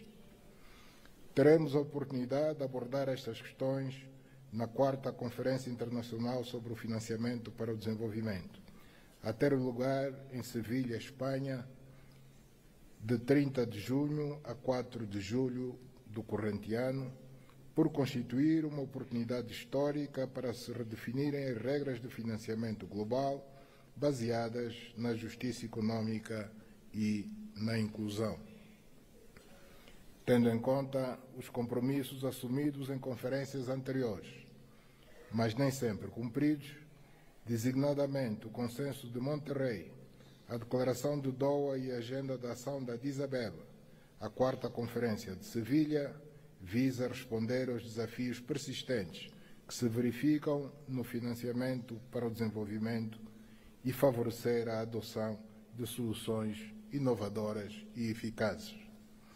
Temas como a justiça fiscal, o alívio da dívida, o financiamento climático, as reformas nas instituições financeiras globais e a inclusão social devem merecer a nossa atenção para que seja adotada uma posição comum que garanta ao continente o reforço da sua influência na governação financeira global, uma redução dos custos do endividamento e o acesso aos recursos necessários para alcançar um desenvolvimento sustentável. A concretização destes objetivos criará seguramente sinergias que vão dinamizar e ampliar as trocas comerciais, o intercâmbio cultural, técnico, tecnológico, científico e noutras áreas que poderão produzir vantagens significativas para todas as partes. Acreditamos que nas perspectivas que traçamos para os nossos países, enquanto governantes, incluímos programas a serem executados com um grande sentido de prioridade no domínio das infraestruturas fundamentais, designadamente as vias rodoviárias e ferroviárias, os portos e aeroportos, as centrais de produção de energia elétrica e respectivas linhas de transportação e distribuição, absolutamente indispensáveis para a industrialização do nosso continente e a melhoria das condições de vida das nossas populações. No decurso da presidência pro tempore da União Africana, que passamos a exercer a partir de hoje, pretendemos lançar, em articulação com todos os membros desta nossa instituição, um vasto plano de atração de investimentos e de captação de recursos financeiros significativos junto dos nossos grandes parceiros internacionais, para que a Comissão da União Africana estabeleça as bases e defina os projetos de infraestruturas a serem realizados. Destaco o contributo que Angola poderá prestar ao desenvolvimento de África, colocando ao dispor o excedente energético que tem para a mitigação das necessidades de vários países neste domínio da energia. Pela relevância e importância estratégica que assume no quadro da transportação de produtos diversos e também no do comércio intra-africano e no de África com o resto do mundo, gostaria de destacar a importância do corredor do Lubito e dos caminhos de ferro tanzanianos Tazara, que poderão desempenhar um papel incontornável na interconexão entre os países africanos e na promoção do comércio que pretendemos realizar no âmbito da Zona de Comércio Livre Continental Africana. Tendo em vista o que referi anteriormente, considero que devemos ter uma estratégia bem definida para colhermos benefícios significativos do facto de a União Africana integrar o G20, o que constitui uma conquista essencial para garantir que o nosso continente seja parte ativa das decisões económicas globais. Excelências, minhas senhoras, meus senhores, as linhas estratégicas da presidência angolana estão alinhadas em termos gerais com as ações prioritárias definidas a nível continental, no âmbito da aceleração do segundo plano decenal da implementação da Agenda 2063, correspondente ao período de 2024 a 2033, centradas nas infraestruturas de transporte e conectividade, energia e recursos naturais, paz e segurança, agricultura e economia azul, integração continental e zona de comércio livre, educação e capacitação e parcerias estratégicas. Neste quadro, das grandes linhas da nossa atuação, adquire uma importância central a questão da paz e segurança, por se tratar de um dos principais pressupostos para se materializarem as aspirações contidas na Agenda 2063 da União Africana, em especial o programa que estabelece o silenciar das armas até 2030, que visa transformar a África numa região pacífica, segura e confiante num futuro promissor e de prosperidade para todos nós africanos, decididos a colocar o nosso continente na rota do desenvolvimento. No relatório sobre as ações que realizei no quadro das minhas atribuições como campeão da União Africana para a Paz e Reconciliação em África, apresentarei de forma mais detalhada as ações que empreendi para ajudar a restituir a paz ao nosso continente e, em especial, na região leste da República Democrática do Congo. Também vos falarei da minha visão sobre o que será essencial levarmos a cabo no futuro para que se consiga pôr um fim definitivo aos conflitos em África e fazer face aos desafios que as mudanças inconstitucionais de governo, o terrorismo e, mais recentemente, a invasão e ocupação de territórios de países vizinhos nos colocam. Temos ainda os desafios que se prendem com as catástrofes naturais resultantes das alterações climáticas e dos surtos de Marburgo, ébola, de varíola de origem animal e da cólera, que ciclicamente nos afeta e nos obriga a trabalhar de forma unida e solidária para que encontremos soluções coletivas para a sua superação. Nesta perspectiva, considero essencial que olhemos para a terceira Conferência dos Oceanos, agendada para o corrente ano em Nice, França, como uma oportunidade para se discutirem as principais preocupações que sobre esta matéria afligem o nosso continente.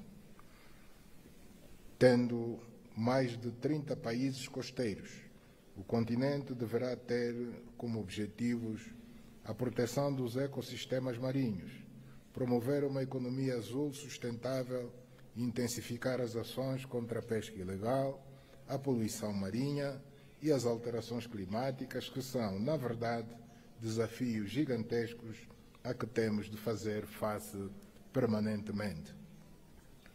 Quero, desde já, manifestar a esperança de que esta conferência contribua para a segurança alimentar, para o reforço da resiliência costeira e crie condições para que se mobilize o financiamento internacional para projetos sustentáveis no quadro da economia azul. Excelências,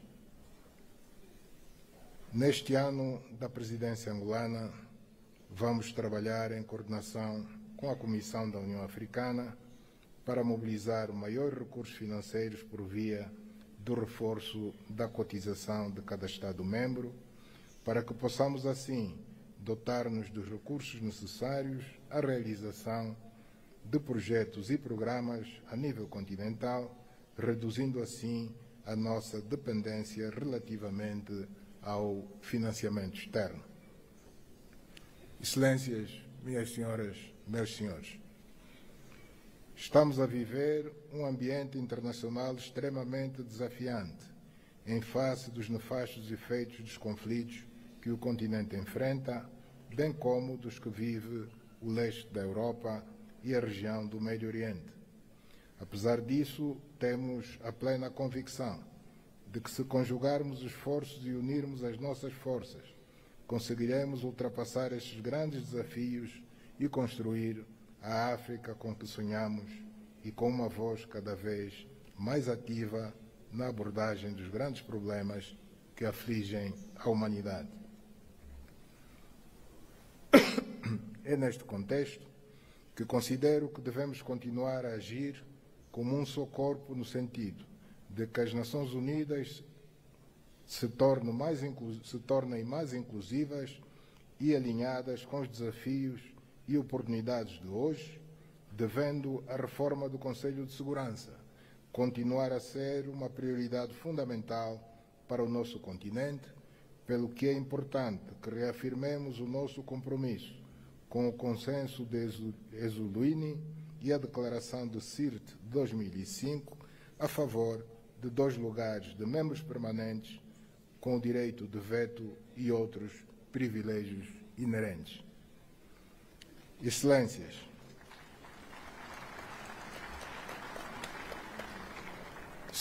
gostaria de pedir a todos a maior contribuição possível para que a presidência da nossa organização continental, que a partir de hoje assumo, possa decorrer num clima de grande compreensão e com o dinamismo que se impõe neste longo caminho que juntos percorremos pela transformação da África num continente de riqueza, de prosperidade para seus filhos. Permitam-me que transmita uma palavra de apreço à Sua Excelência Moussa Faki Mahamat e aos comissários que cessam hoje as suas funções na Comissão da União Africana pelo excelente trabalho desenvolvido no decurso dos seus mandatos ao serviço da nossa Casa Comum.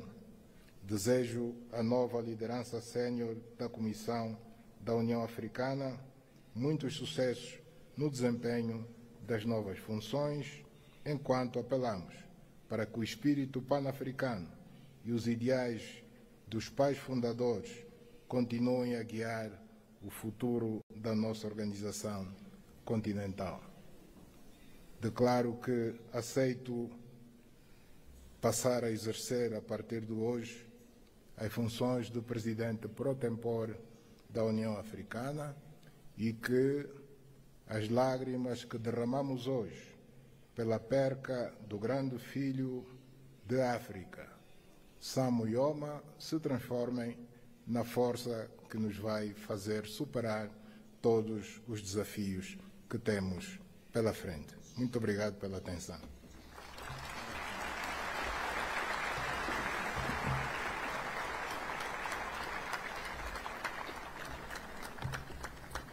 Thank you, Your Excellency.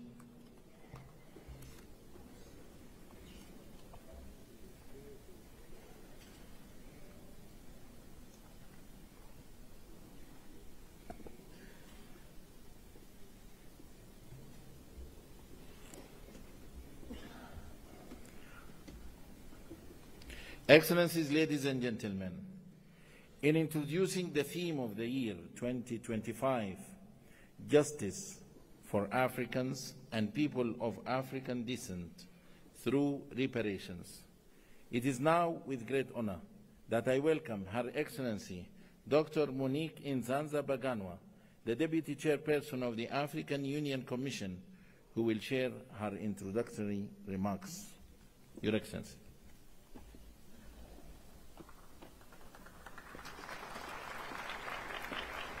Then we will introduce Barbados.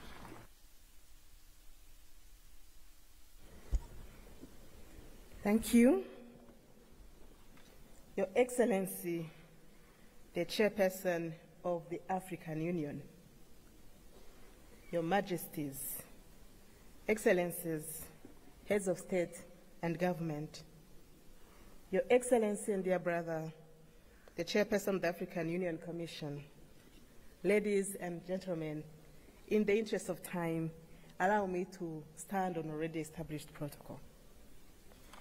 Over the past centuries, the voices of Africans and people of African descent have echoed in various quarters with a singular demand: justice.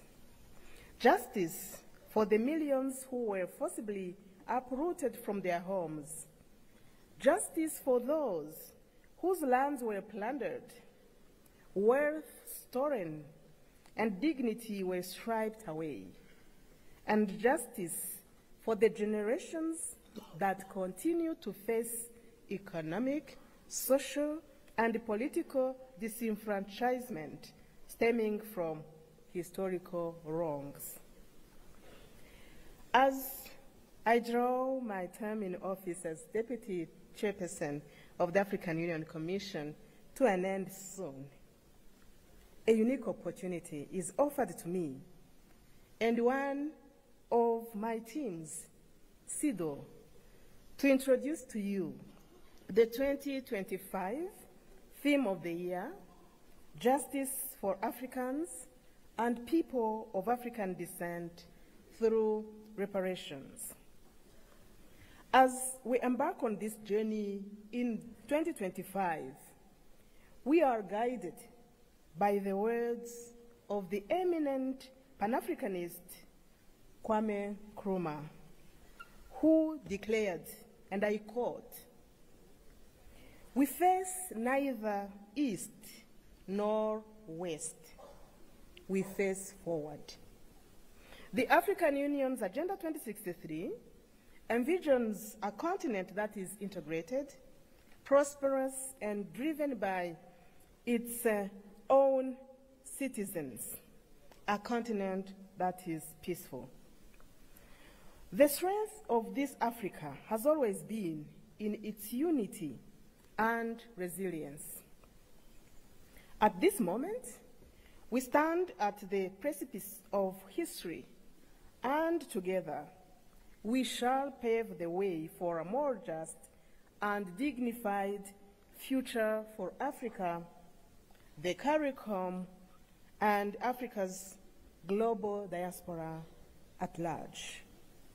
Your Majesties, Your Excellencies, as I conclude, since I'm not the one to deliver the high-level message, we have two leaders who will do it in just a short. But let me take this opportunity to thank all our stakeholders who have journeyed with us. Thank you, Ghana, and our champion, President Mahama, for inspiring the African Union with this theme. I wish to thank you, my dear brother Musa Faki, for your leadership and support. But through you also, acknowledge our teams who have worked hard around this theme of the year. Especially, I wish to recognize two ladies, Madam Coleman from your cabinet chairperson and Angela from SIDO. You did an amazing work. Special appreciation goes to Her Excellency Mia Amor Motley, Prime Minister of Barbados and Chair of the CARICOM Authority. You have traveled all the way from home to another home to join us in today's launch. May I now invite you, Your Excellency, to come to the podium and address this august assembly. I thank you.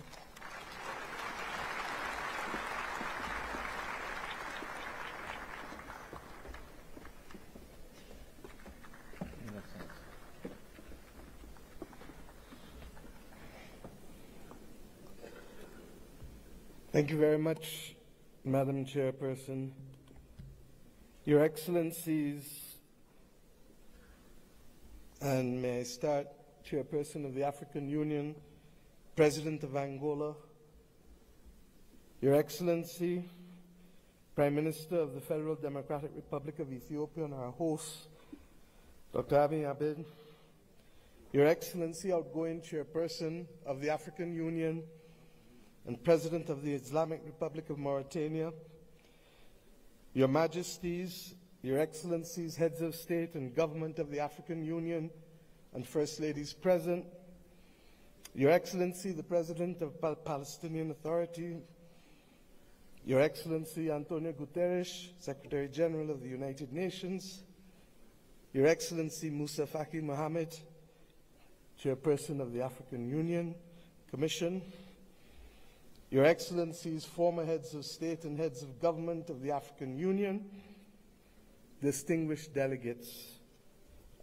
ambassadors, and guests all. I stand here clothed in the spirit of the battles of Adwa, conscious that it was that battle within 24 hours that shook the confidence of the powers of Europe, but inspired the people of Africa and the children of the African diaspora that good would prevail over evil and light over darkness, but only in the context of our unity. I stand here conscious that it was that battle that forged the beginnings of Pan-Africanism that eventually led to the movement for independence and the destruction of the colonial powers to give us not full development and power, but the first steps of political independence. I stand here conscious and buffeted by the dreams and works of the great Pan-African pioneers, and conscious that as a children of the Caribbean, we have long dreamt for the moment of unity with our brothers and sisters of Africa, a division that was secured by those whose success and survival depended on separation of us rather than on the ability for us to act as one common people.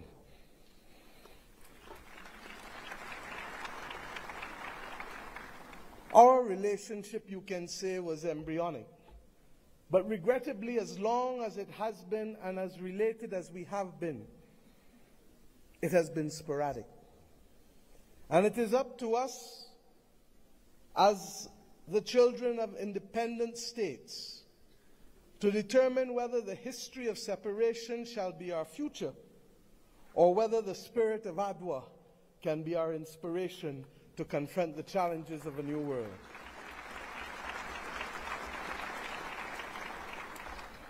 Yes, I stand here as a daughter of Africa. I stand here equally as a proud Prime Minister of Barbados, a country which is the first landmass that you reach after you leave this great continent of Africa, a country which became a hub for the wrong reasons. But today I come to Ethiopia to share with you in the Africa Union that we can be a hub now for the right reasons between our two peoples. I stand here as the proud chairman of CARICOM, the Caribbean community, recognizing that as a member of the 6th region of Africa, we have come to reclaim our Atlantic destiny.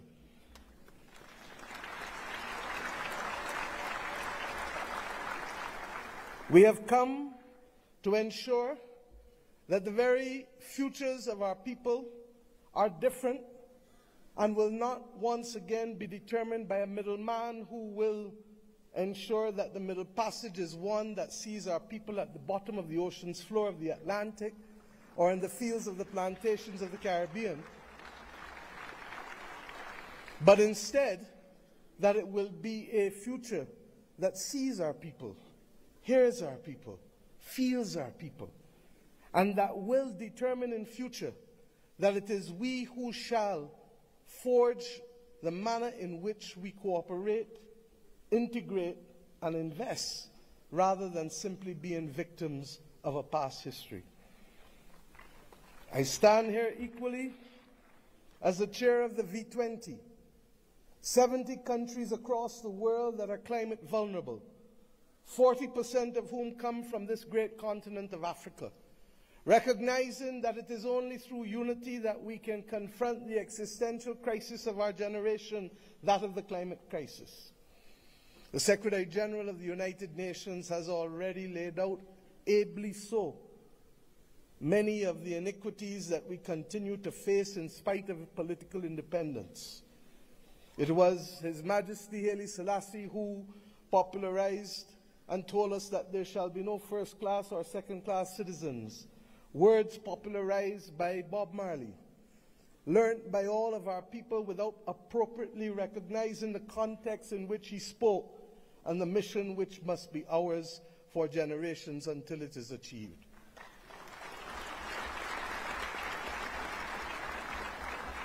He told us that there would be war if there were first-class and second-class citizens.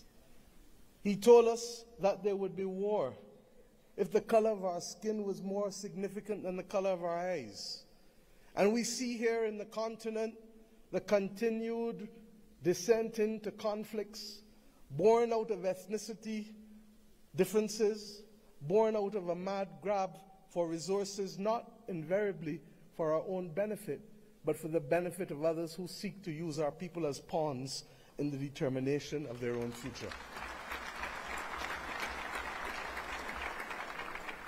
But we stand here as proud people, and we have enough among ourselves to know the difference between right and wrong, and to forge a future that is not for a few, but for the many. Indeed, as the world confronts the climate crisis, it is the poorest of the poor who remain the most vulnerable to floods and droughts and hurricanes. It is the poorest of the poor, and soon to be the middle of the middle, who will no longer be able to access insurance and therefore to be able to forge ahead with development if we do not make changes.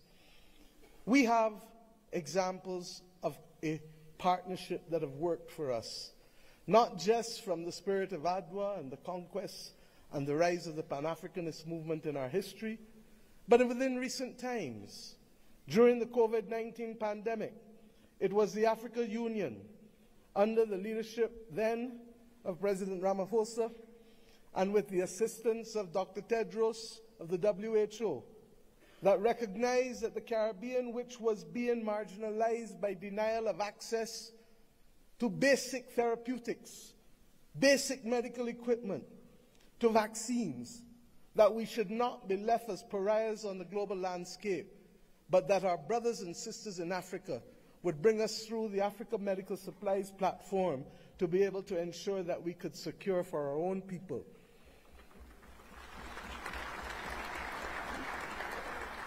It was with the solidarity of many of you in the Africa Union that the Bridgetown Initiative has been able to take root and to make a case for a more modern and a fairer system that allows us to be able to access finance and to be able to put in place measures that allow us to be able to pause our repayment of debt during the period of necessity for rebuilding after horrific climatic events.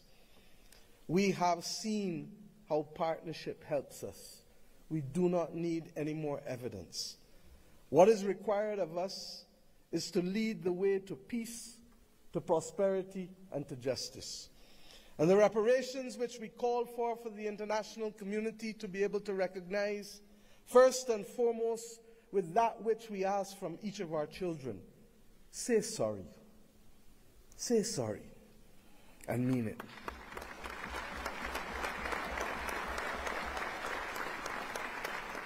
And after you say sorry, recognize that the future of the world is not possible without the stability of Africa and its diaspora.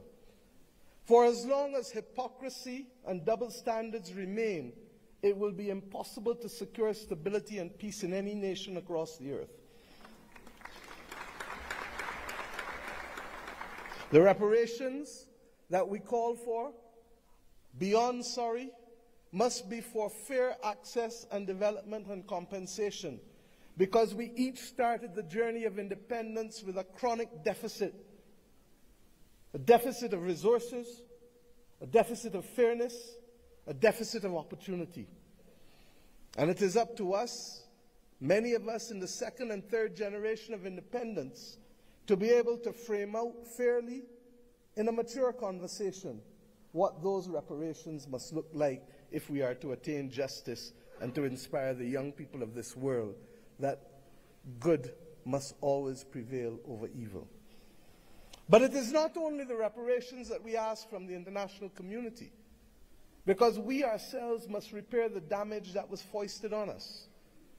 The notion that transit visas, begging for them, must be the lot of our people in order to move across this world cannot be something that gives us satisfaction.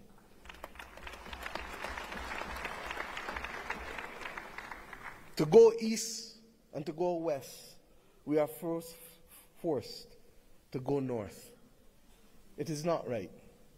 And it is not beyond the heads of government and heads of state, of the region, of the Caribbean community, and of the continent of Africa to determine that we must stop talking about, but simply do what is necessary to build the air bridges and sea bridges to guarantee that we control our destiny.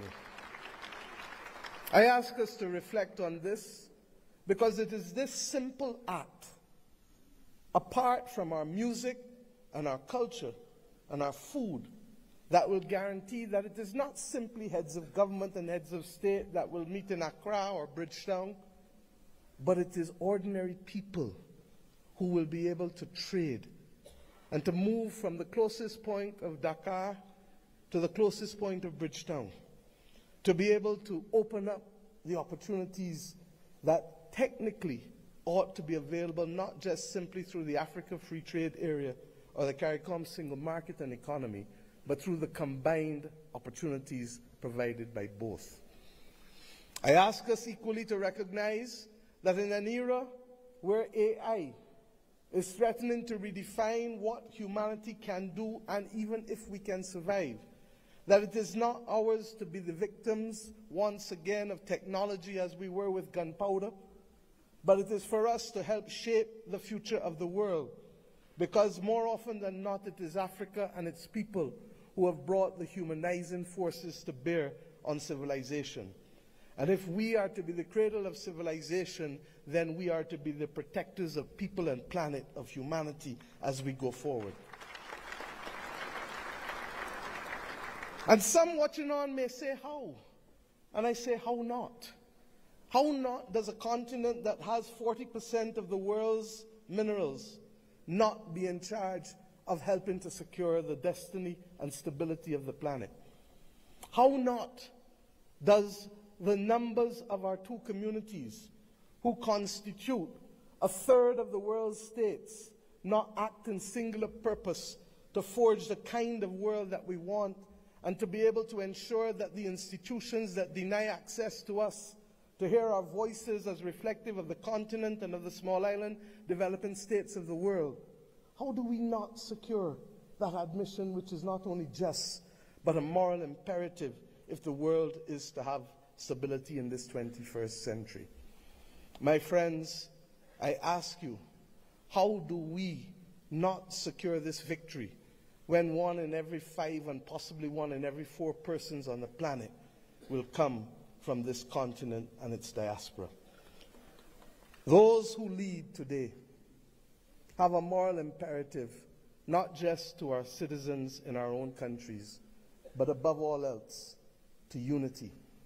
The spirit of Adwa demands of us that we recognize that even in the face of the greatest technology being foisted upon us, that we can rise and win if we act in unity. This has been a message not given by our generation alone, but by previous generations of African and Caribbean leaders. But we ask ourselves, why does it elude us? And the answer comes not from outside, but only from within. When I speak of the USA with affection, I do not only want to speak of that which is known in the Americas.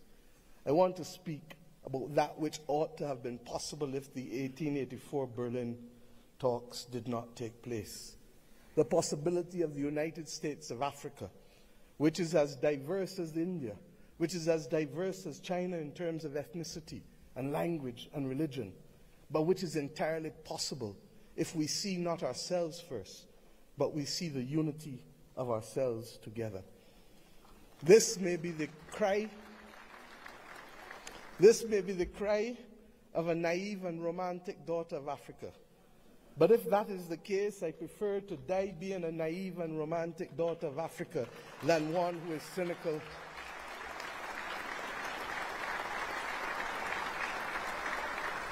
and one who is daunted by the actions and power of others. We know what it is to stand in unity with you to fight apartheid and to fight for the liberation of the peoples of Africa. For when President Castro stood to send people from his own country to southern Africa to free your people, it was in my own country that the planes refueled, ensuring that that battle was possible.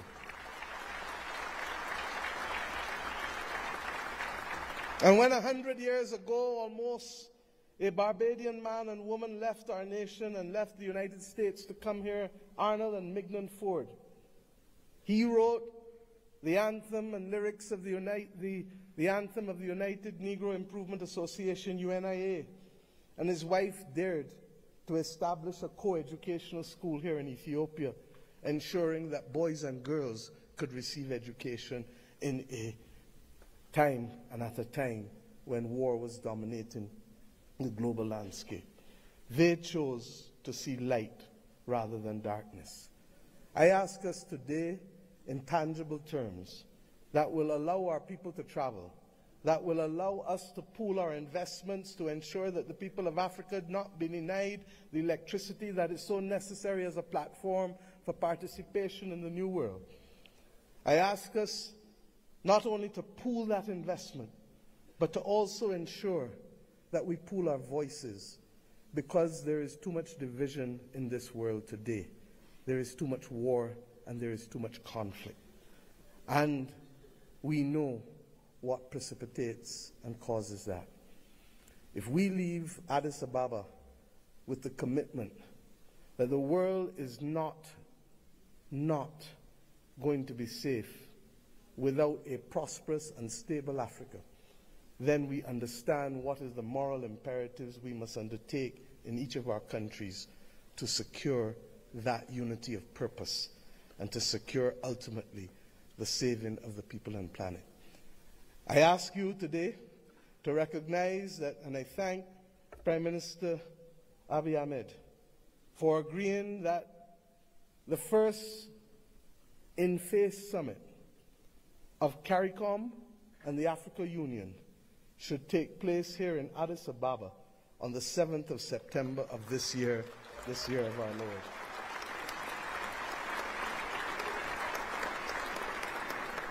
By that simple act, we build on the inaugural summit which took place virtually in 2021. But more importantly, we seek to regularize and to establish as a permanent point of interaction the unity of which I speak and call for. And I ask you as I leave this podium to recognize that we too in the Caribbean want to see you. Indeed, in my own country in Barbados, we will celebrate the Caribbean Festival of Arts, the 15th CariFesta, from August 22nd to August 31st. And we do so not only asking for those from Cuba and Bahamas in the north, to Venezuela, to Suriname and Guyana in the south, to Belize in the west and the Eastern Caribbean to come together to express our commitment to each other creatively through food and fashion and music and dance and art and sculpture, and talk of philosophy, talk of religion, talk of who we are, talk of the future. I ask us to recognize that we celebrate this year our resilience, and that we do so not only asking the people of the Caribbean to come, but the people from whom we came here in Africa, in India, in China, and the continent to which we went, in particular, in Central America and Latin America.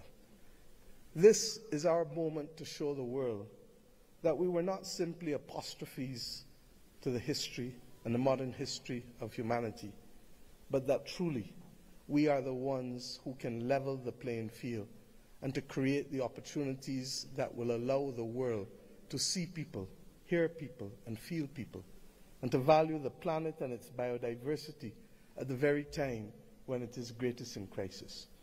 Let us remove the scars of history and be firm craftsmen of our fate, recognizing that the only people who can stop us now are we but ourselves. We have to emancipate ourselves from mental slavery and to build the future that our people want of us, and to give them that pride that is theirs. And we must do so in the spirit and with the results of ADWA. Thank you.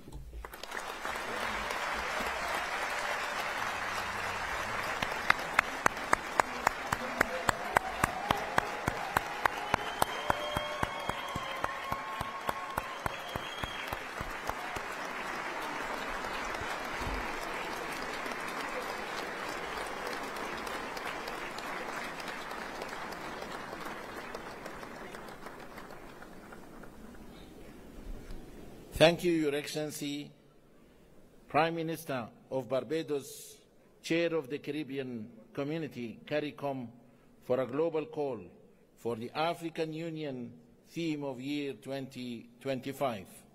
It is my distinct honor to welcome now His Excellency John Mahama, the President of the Republic of Ghana, as the African Union leader on advancing the cause of justice and payment of reparations to Africans. Your Excellency.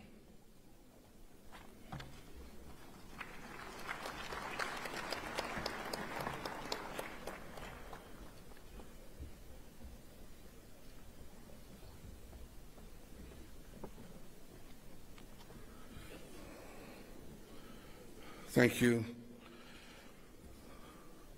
Your Excellency, Chairman, President of Angola, Your Excellency, Prime Minister Abiy Ahmed of the Federal Democratic Republic of Ethiopia, Your Excellency, Chairperson of the African Union, and in the interest of time, may I just proceed on established protocol and say, Your Excellencies, my colleague, heads of state, distinguished citizens. It's a privilege to address this historic launch of the African Union theme of the year 2025, and I quote, "Justice for Africans and the people of African descent through reparations," unquote. This moment marks a significant milestone in our collective pursuit of justice, equity, and the long overdue recognition of the historical injustices that continue to shape the lives of Africans and the people of African descent worldwide. At the 37th Ordinary Session of the Assembly of the African Union in February 2024, our heads of state and government made a landmark decision to dedicate the year 2025 to the cause of reparatory justice. This decision underscores our collective commitment to addressing the historical injustices and their lingering consequences that have impacted generations of Africans and people of African descent. It aligns with our broader struggle for liberation, unity, and socio-economic empowerment as enshrined in Agenda 2063, the Africa we want, a vision for an integrated, peaceful, and prosperous continent. Your Excellencies, the transatlantic slave trade was one of the most heinous crimes against humanity, spanning about 400 years and forcibly displacing more than 12.5 million Africans. It is estimated that at least 2 million of our compatriots perished during the Middle Passage alone. The legacy of this brutal system, along with colonialism, apartheid, genocide, and neo-colonial exploitation, have left deep and enduring scars on the fabric of our societies. Today, the descendants of enslaved Africans continue to face economic disparities, social inequality, systemic discrimination, and racial prejudices. Addressing these challenges require more than just acknowledging them. It demands action. The economic impact of colonialism on Africa has been profound. Historical estimates suggest that the continent lost trillions of dollars in both human and material resources due to colonial exploitation. The forced extraction of wealth, which included minerals, cash crops, and labor, deprived African nations of the capital and infrastructure necessary for sustainable development. Colonial policies intentionally stifled industrial growth, leading to a dependency on foreign economies that persists even till today. The systemic plundering of Africa's natural resources, coupled with the disruption of traditional governance structures, has resulted in lasting consequences, worsening poverty and the development and inequality throughout the continent. In November 2023, Ghana hosted the Accra Reparations Conference, a historic gathering that brought together African heads of state, scholars, and representatives of the global African diaspora to advance the reparations movement. This conference reaffirmed the urgent need for comprehensive reparatory justice and laid the foundation for stronger advocacy and policy frameworks. It provided a platform for dialogue on the financial, cultural, and social restitution necessary to address the enduring effects of slavery and colonialism. The outcomes of this conference served as a guiding pillar for our collective efforts moving forward.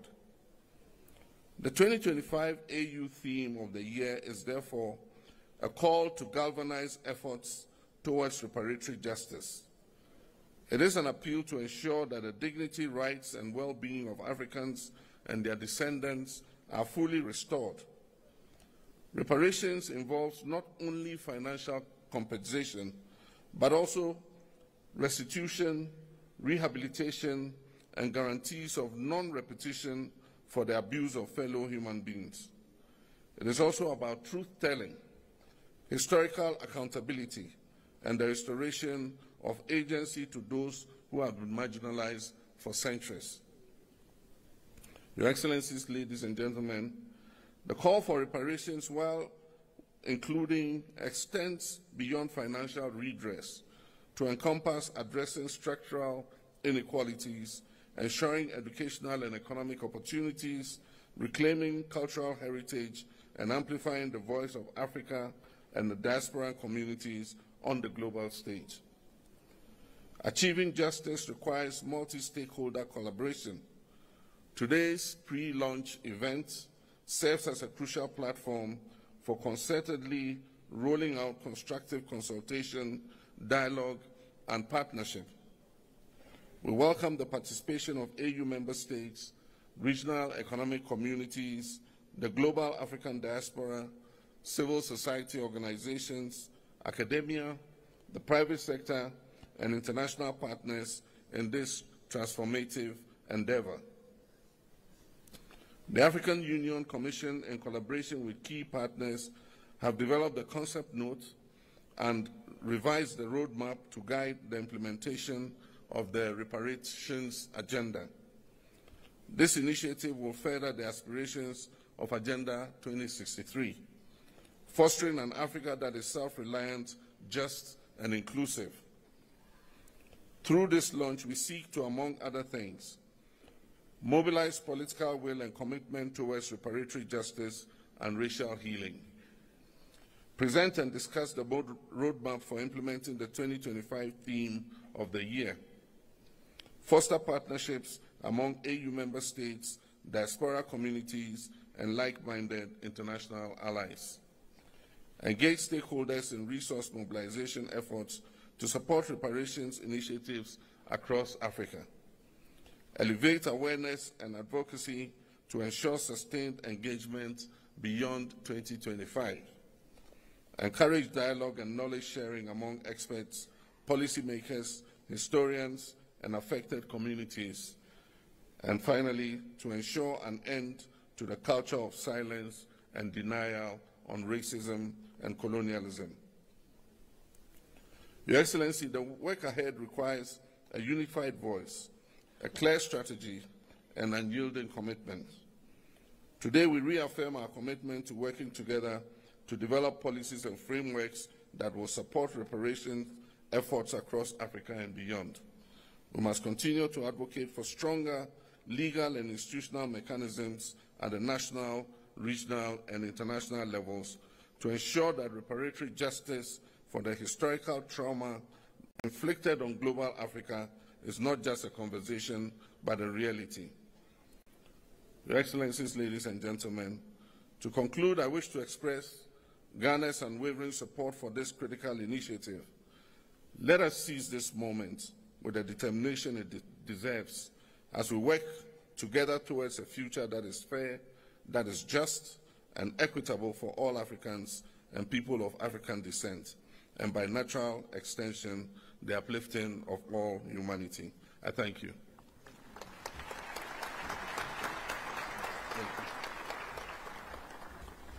Thank you very much, Your Excellency. Allow me now, Excellencies, ladies and gentlemen, to move to the family photo while calling the rest of the respective delegates to remain in their seats. Remain in their seats, please, to ensure the smooth organization of the family photo. Allow me this time to call Excellencies and Honorable Heads of States and delegates in an organized manner to proceed to the photo session location. Allow me now to start by calling distinguished presidents from Liberia, Libya, Madagascar, and Malawi. Please follow our protocol team to the family photo. There is only one door open for the family photo, which is gate number 5. Please, protocol teams, lead our leaders to the family photo. And then the second row, please, distinguished presidents and heads of states from Cape Verde, Cameroon, Central African Republic, Chad, Comoros, Congo, Cote d'Ivoire, Democratic Republic of Congo, Djibouti, Egypt, Equatorial Guinea, Eritrea, Swatini, the Gambia, Ghana, Guinea-Bissau, Kenya, and Lesotho. Please follow our protocol team to the family photo. Excellencies, presidents and heads of delegations from Sierra Leone, Somalia, South Africa, South Sudan, Tanzania, Togo, Tunisia, Uganda, Zambia, Zimbabwe, Algeria, Benin, Botswana, and Burundi.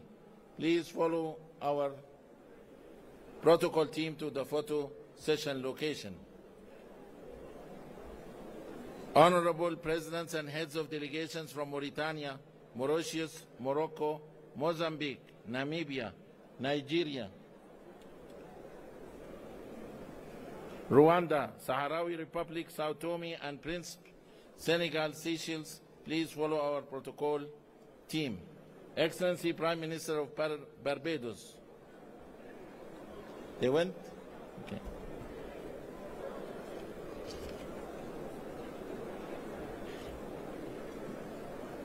Okay, with that, I thank you all for your time and I wish you fruitful deliberations. They didn't wait.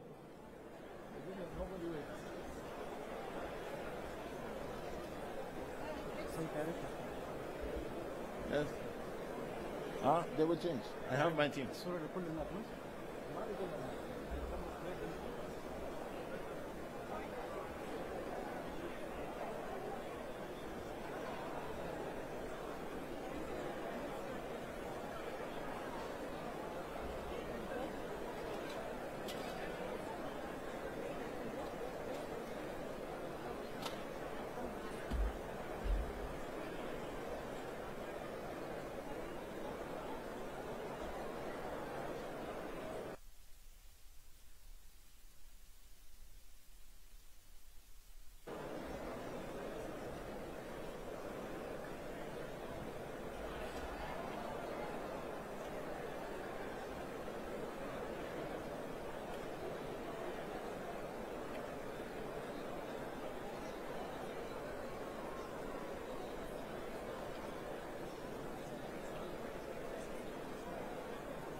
Katika kuendelea kukupa